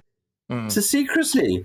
The guy was concealing the fact he was breaking the rules. That's what the problem is. If you break the rules, you should be chucked out. And he resigned before he was chucked out. Do you think, in your view, it indicates that the BBC had a right-wing bias all along? No, I don't think the BBC has a right-wing or a left-wing bias. I think you either like the BBC or you don't like the BBC. I personally like the BBC. One can criticise elements of the output, but the output has got something in it for everybody. I don't think there was any sense that he or the new Director General have brought any political acts to bear. The point is, don't break the rules, don't hide things, because he was hiding it. Because if he declared it, he wouldn't have been appointed. And I do think, law and order, respect for law and order, starts with respecting the rules. So don't have people in senior positions who break the rules and think they can get away with them. And it ran right to the top with Boris Johnson, who, yes, was a kind of play fast and loose with rules, didn't he, through his career? Yes, well phrased there, I think, John. Look, I've got to ask though: is there not now a call for potentially someone to go through the BBC with a fine-tooth comb? I mean, you say about breaking the rules. Look, I get this is an exceptional case. There's no question of that. However, if you look at it through some of the other aspects of this, so look, your old Gary Linekers of this world. I mean, openly there with his political leanings there's no impartiality. Did he not get off on a bit of a technicality, mainly because a load of other people said they were going to walk out if? Look, I reckon. Him. So where does this end, John? This is my point. Do we have to go through every single producer at the Beeb and see if they happen to have a Labour Party membership or donor or what? I'd be happy for anybody who guaranteed a loan to a Prime Minister to be sacked. I'm happy with that. Like, this is what we're talking about. Something so serious that it was deliberately concealed. We're not talking about what your political opinions are. I mean, Gary Lineker's views on public discourse are irrelevant to whether he is or is not a good commentator on football. He was a great footballer and he's a great commentator, and he expressed views which I agree with on refugees and asylum seekers, but more importantly, they have nothing to do with his actual job. Yeah. The great BBC news correspondents that we like and respect and listen to, and the ones who do interview shows, do host shows like yours, we don't know what their views are, and that's right. We shouldn't know the views of the news journalists. We do. We have a pretty strong indication when a lot of them tend to leave the BBC and go and do very left-wing podcasts, though, don't we? To be fair, but John, just in terms of the next, come on, look at the number of BBC journalists who've ended up working for Number 10 in the last 13 years, which have been, according to your viewers, 13 years of lawlessness. 13 years of Tory failure on law and order. Okay, so just in terms of the next appointment, John, appointment, how would you like to see this done? Because, who do we... What kind of person do we have to get now? Let's get a black woman, okay? Okay, why? That'd be nice. A bit of diversity at the top. Let's see some... The top of the BBC is still too pale, male and stale. Let's get a young black woman. Regardless of whether or not they are competent. A different perspective at the top. There are many, many, many young black women who are highly competent, much more competent certainly than I am in my job. Okay, just out of interest, if you advertised for that job specifically for a black woman, would that not be racial discrimination, John? I'm not saying you should advertise for that. I'm saying that they should appoint that. Very different. Okay, all right. Well, I could talk to you about that all day. I mean, what just out of it, I've got to press on this. I'm sorry, I'm getting told to go, but we can't ignore this grenade that you just lobbed in here, John. So you would be happy for the BBC to, apropos of nothing, just go, look, I don't care exactly what happens next, but as long as it is a black woman that's in charge of the BBC, that has to be it. Yeah, a young black woman, or an older black woman. Let's put Doreen Lawrence in charge. Let's put Doreen Lawrence in charge. Look, the point is, the problem with the BBC is if you don't abide by processes like Richard Sharp, or the problem is also it's too reflective of pale, male, stale views still at the top. Let's get a woman at the top. Let's get some real change. We need a woman DG. We need a woman chair. We just need change. Having women in charge breaks open institutions. I mean, it took Baroness Casey to break open the culture of the Metropolitan Police. I do think a woman's perspective does change things. I think when you have a woman boss, it makes things better. Did it? Yeah, all right. I mean, look, 2 words there, crested a dick. And I mean, here we are now with the new report about it. But anyway, look, John, a fantastic... She should never have been...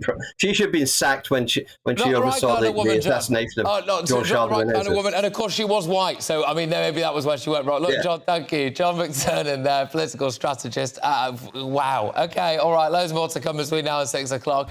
We were promised a bonfire of EU laws, but that bonfire seems to have been extinguished, and a survey has found that Kate is the country's favourite royal. I will be asking what makes her so special. But now it's your latest headlines with Ray Addison.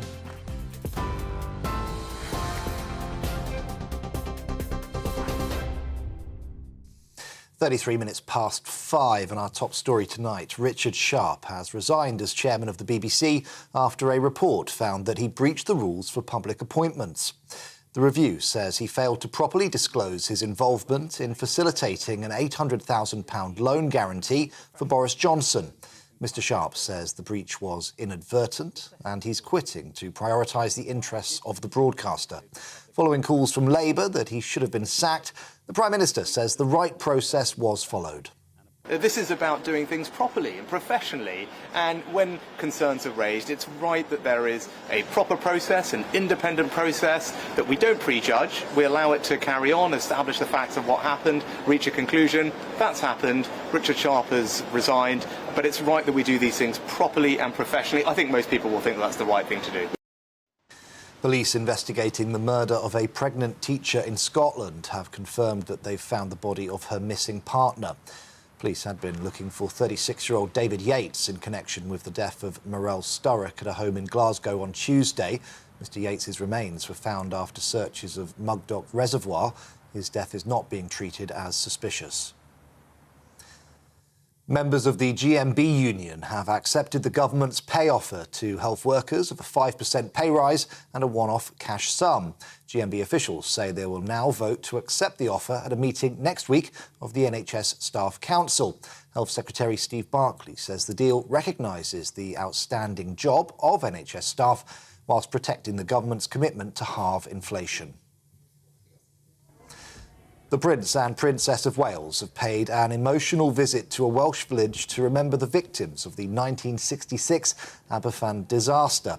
116 children and 28 adults were killed after a colliery spoil tip collapsed onto a school and neighbouring homes.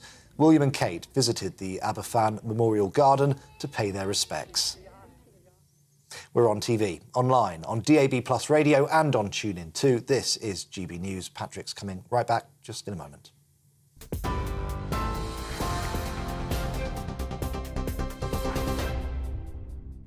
Direct Bullion sponsors the Finance Report on GB News for gold and silver investment.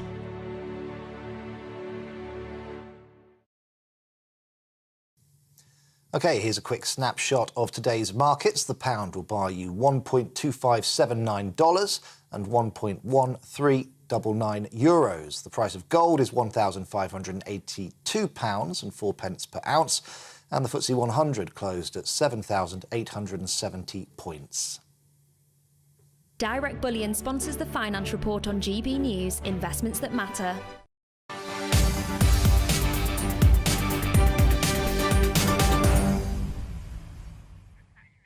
Right, welcome back. It's me, Patrick Christies, here on GB News. Now, who do you think is the most popular member of the royal family? Could it be Charles? Could it be William? Surely it's not Harry. No, well, it's none of them. It's actually Kate. And King Charles is back in 5th place behind Kate, William, his grandchildren, and his sister Anne, the Princess Royal. The poll makes for especially grim reading for Queen Consort Camilla, who, believe it or not, is as unpopular as Meghan Markle. Now, OK, I don't believe every single poll that I read, but I can believe that there is an element of truth to some of the bits of bobs of that. So, should the Crown have passed over Charles and Camilla and gone straight to William and Kate instead?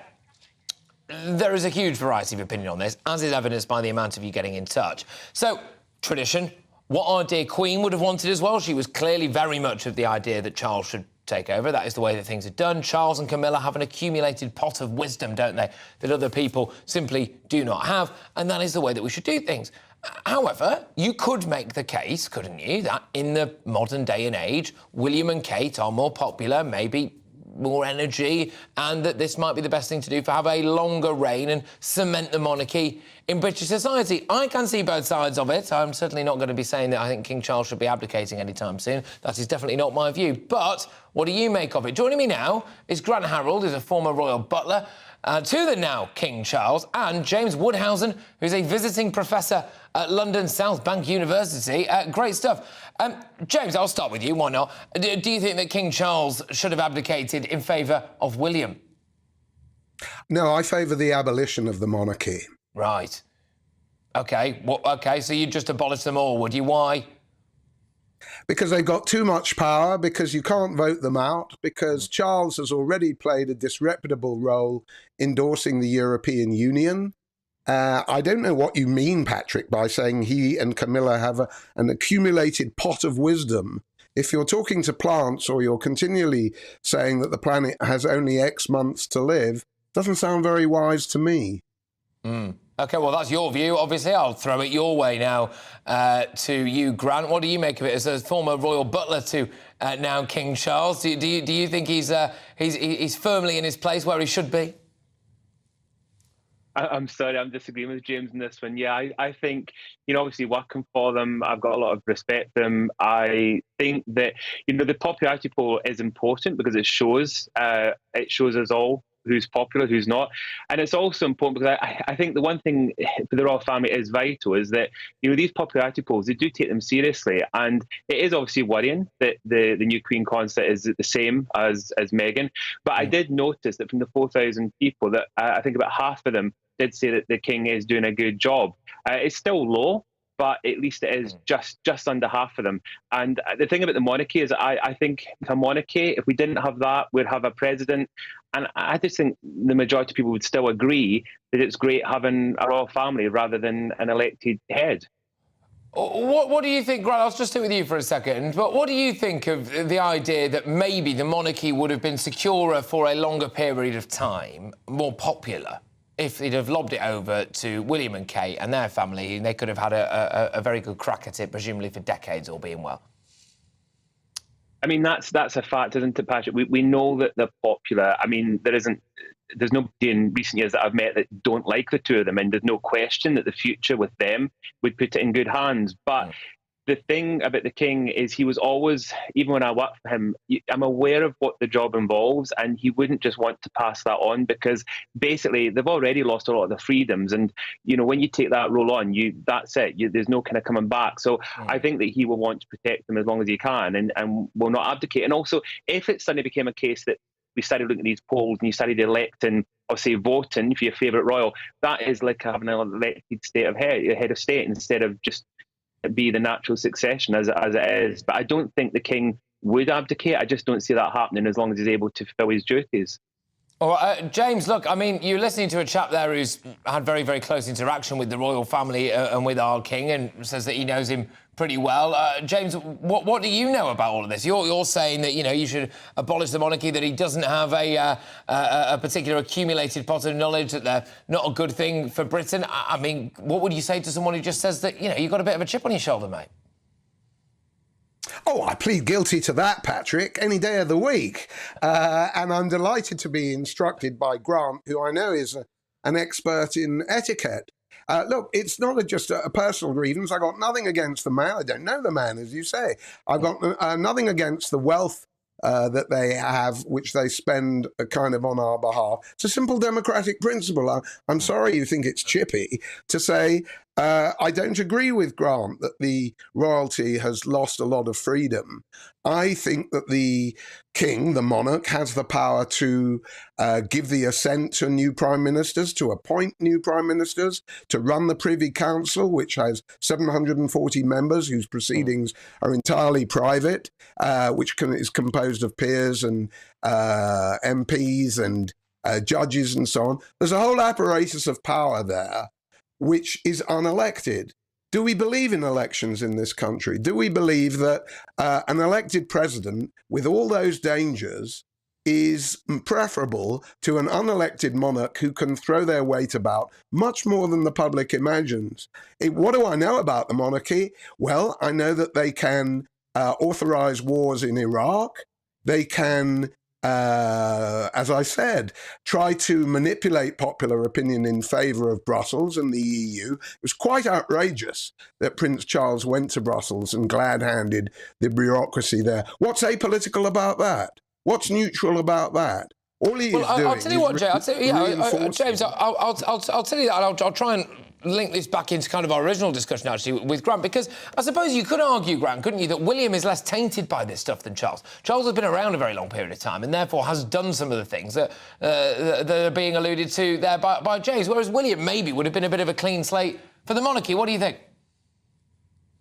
I don't disagree with James. I think, you know, over the years it has been said that he's interfered in things that he shouldn't. I mean, we've heard about these kind of letters, government letters and things. And as James said, you know, this is the one thing with, for example, the Queen, I think famously, and I might be wrong, but I don't think she ever got involved in any of this. Historically, it's just not a good idea.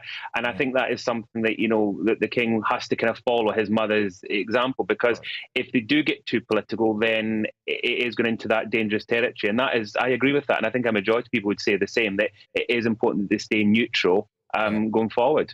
I've got to ask you, though, James, I mean, when we start to get into elected president territory, I mean, it opens the door for the catastrophic possibility that we might one day have President Blair. And I get the impression that you were quite against the Iraq war, and I think that would have maybe elevated him to an even higher status than that. I mean, seriously, is there anyone that you would particularly like to see as our elected president in lieu of just I don't know, setting fire to Buckingham Palace, as we... Well, obviously, the return of Tony Blair is not something I look forward to. I'd rather have you in the hot slot there, Patrick. You know, you and me such both. an avid monarchist. as you. So, you know, of course, I already made the point. There's dangers with any elected regime, right? It's just the dangers are slightly less, importantly less, than an unelected one. We don't know what they're doing. I wonder if that's true, though, because they have mostly ceremonial power, though, don't they? I get what you mean, but then the thing is that whether or not then an elected president might feel... Look it up on Wikipedia. You'll find their power is not ceremonial. It's much bigger than you imagine. I'm no expert. I don't know what the 741 people on the Privy Council, which means private, secret, Commonwealth, judges, bishops. I don't know what they're up to, nor do you. And we can't do much about it. It's convened by the king, and the king has many, many powers. It would be fruitless to imagine that he doesn't. Is there an argument, Grant, that King Charles is doing the right thing by just following tradition? It's what the Queen would have wanted, and that as well, you know, if people are much more enamoured with Wills and Kate, they know that that is to come, don't they? So they're more inclined, apart from our friend over here, they're more inclined towards to cling on to the monarchy because they know that even if they don't like this particular bit of it, then there's a good thing around the corner in about 30 years' time. I've always kind of said this, that even if, obviously, a majority of people don't like the new king, there's no getting away from it, and the younger royals are more popular. And I've always said that he won't abdicate, and it is that thing of, you know, obviously his mother was popular, there's obviously himself, and then his son. I think the other thing is, and I'm not disagreeing with what James is saying, I think going forward they have got to be careful because popularity has definitely declined. There's no question about it. And I think, you know, the thing about William and Kate is they'll be very keen, as much as I'm sure as his father, to make sure that it doesn't continue to decrease and do things in order to show that they can get it right. They only get one chance at it, really. That's the reality of this. OK, all right. Well, look, thank you very much, both of you. I have actually thoroughly enjoyed this discussion. Grant Harold there is a former royal butler to the now King Charles, and James Woodhousen, who's a visiting professor at London South Bank University. And I won't ask what both of them are doing. I reckon they're going to have radically different days on Coronation Day, aren't they, those two? Anyway, right, OK, moving on. Very serious story, this now, very serious story, shift in tone. So, a man who sexually abused his daughter now identifies as a woman, but not only that, Clive Bundy now uses the name of a regular GB News contributor, Claire Fox. Seriously, yeah. I'm Patrick Christies on GB News, and we are Britain's news channel. I joined GB News because I was sick and tired of not hearing my views being represented, not just mine, but so many people that I knew and spoke to. I just couldn't get my voice out there. I couldn't say anything. I couldn't do anything. Whatever the narrative was, I kind of had to follow it. GB News is there to provide a voice for those who have been ignored by the establishment media. We think different things, we've got a different style. GB News is here to be optimistic and positive about the future. It's real kind of dynamic and flowing, with the audience very much at the heart of it, like a big family. Here at GB News, we talk about the things that matter to you. Hearing the voices from right across our towns and cities, especially our towns. All sides of the argument represented with a heavy dose of opinion. We're on a mission here to make a difference. And the GB News family really is here for you, and whatever time of day you can watch or listen. Britain's watching. Britain's watching. We're proud to be GB News. The People's Channel. Britain's news channel. Westminster is going around in ever-decreasing circles, followed by the media. Britain is broken. How on earth did we get into this mess? But more importantly, how do we get out of it? Join me at 7 p.m, Mondays to Thursdays on Farage, here on GB News. We will have open, rational debate. We've got to work out how Britain moves forward from this. Join us here on GB News, the People's Channel. Britain is watching. You've probably seen politicians interviewed 1,000 times, but we do it differently. We find out who they really are, we don't shout, we chat, and hopefully we bring a bit of light, not just heat. Did you know Kate Moss? Apparently. Do you have a pair of jeans or a pair of jeans? No, of course I don't. What would I do with them? My friends are like, oh my God, what's she doing now? Join me every Sunday at 6 for Gloria Meets, only on GB News, the People's Channel, Britain's news channel. I'm Jacob Rees-Mogg, the Member of Parliament for North East Somerset and a former government minister. For years, I've walked the corridors of power in both Westminster and the City of London. We need to have the arguments, the discussions on how we make it better. Crop failures, famine, war, suffering on a scale completely unimaginable. We are putting the cart before the horse. As Charles I said at the scaffold, he was the true defender of liberty. Yeah, I've completely derailed the conversation. Join me Monday to Thursday at 8 p.m. on GB News, Britain's news channel. New to GB News is the Saturday 5. Join us every Saturday from 8 p.m. as we debate the week's stories. Right, folks, that was a spicy one, wasn't it? With us four, plus a special guest. Sometimes she has to stick her foot in it. Sometimes she has to say things as they are. Sometimes I think we should keep the refugees and send the pensioners to Rwanda. Then we'd be in a much better state. Well, Benjamin, that is... The Saturday 5. Saturday nights from 8. Only on GB News, the People's Channel. Britain's news channel.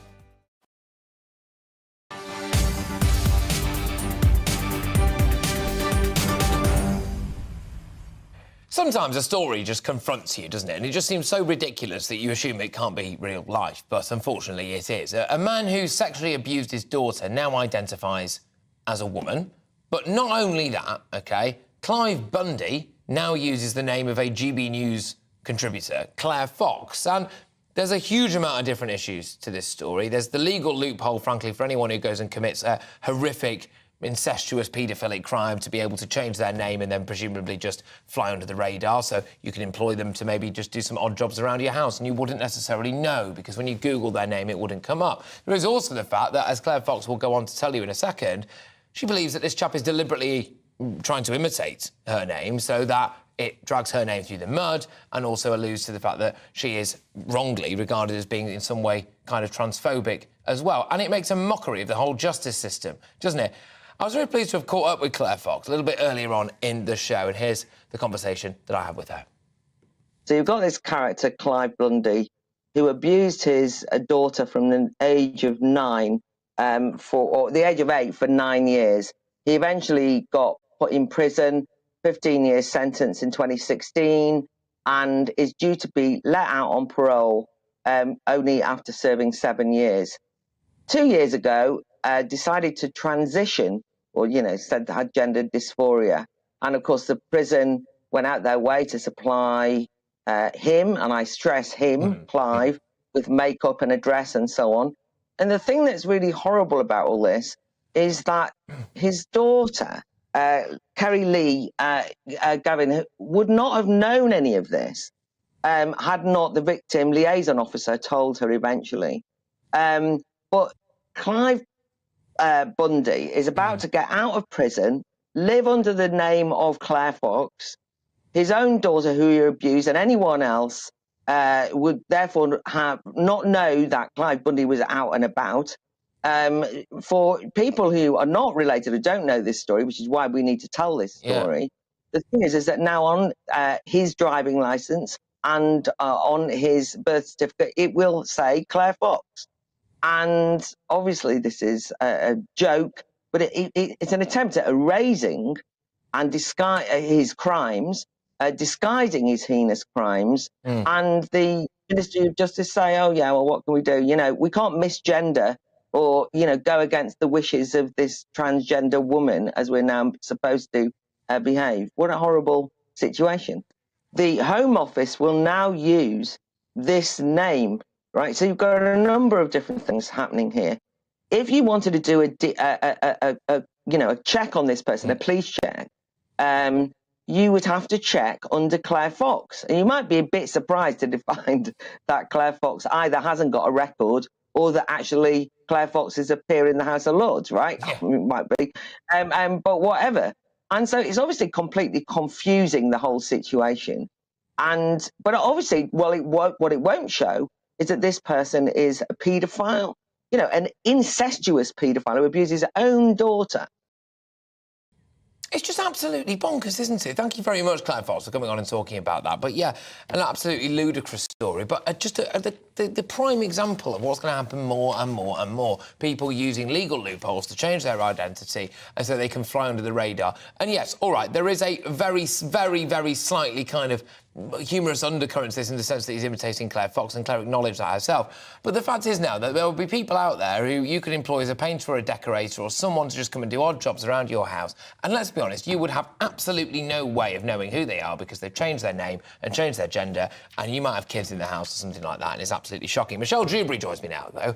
And, she does? And yes, she does. And you will be lighting up our TV screens for the next hour. You're right, you're just flicking through a copy of the Daily Star. I was, yes. I was just educating myself, learning some new words, you know how it goes. The thing that caught my eye, though, is I was just listening to Claire then thinking, this world is going mad, isn't it? And I was thinking, thank goodness for Jubes and Kerr, your daily dose of sanity. And then I caught sight of this. I don't know if you can see it, you probably can't, actually, but it says, first we caught an elf, and now we've got a goblin. Apparently, they found a goblin in Mexico. Honestly, I do think the world's gone absolutely mad. We'll sort it all out, though, in the next hour. Fantastic. Oh, good stuff. All right, keep yourselves locked and loaded in. I've been Patrick Christies, and I'll see you next week. Take it easy, people. Hello again, welcome to the latest GB News weather forecast from the Met Office. A warmer weekend for many of us, sunny spells, but also some heavy showers developing each day. Those showers will be hit and miss and affect different parts of the UK on different days. But we've got low pressure moving away for the time being. That's left a legacy of cloudy skies for Friday, and into Friday evening the cloud tends to thicken. If anything, it will lower, it will cover the hills in places. There'll be some mist around western coasts as well, and some outbreaks of rain affecting the Grampians and the Highlands with snow over the hills. It's going to stay cold in the far north of Scotland, but elsewhere a milder night to come. And whether you've got the clear skies or the cloud, it's going to be around 8 to 10 Celsius first thing. Then on Saturday morning, a fairly dreary start to the day, actually. A lot of low clouds, some mistiness around western coasts. But inland, as temperatures rise, the cloud will lift. It will brighten up. There'll be some sunshine coming through. However, as temperatures rise, especially for Northern Ireland, parts of Wales, the West Midlands, there could be some slow-moving showers, some thunderstorms and some hail. So watch out for those during Saturday afternoon. Away from those areas, actually, Scotland and Northern England stay cold and generally grey, but mostly dry. And towards the southeast, we'll see some warm sunshine. But into Saturday night, most places turn cloudy once again. And as the cloud thickens up from the west, bringing with it mist and murk, we'll also see outbreaks of rain. On and off rain, yes, but nevertheless, a fairly wet start to Sunday across western parts of the UK, especially western Scotland, where it's going to be persistent first thing. And as that rain moves northeastwards, it's going to stay damp across the north of Scotland through much of the afternoon. Elsewhere, the rain breaking up into showers, and there'll be some slow-moving downpours once again, especially northern and western England, Wales and Northern Ireland. Monday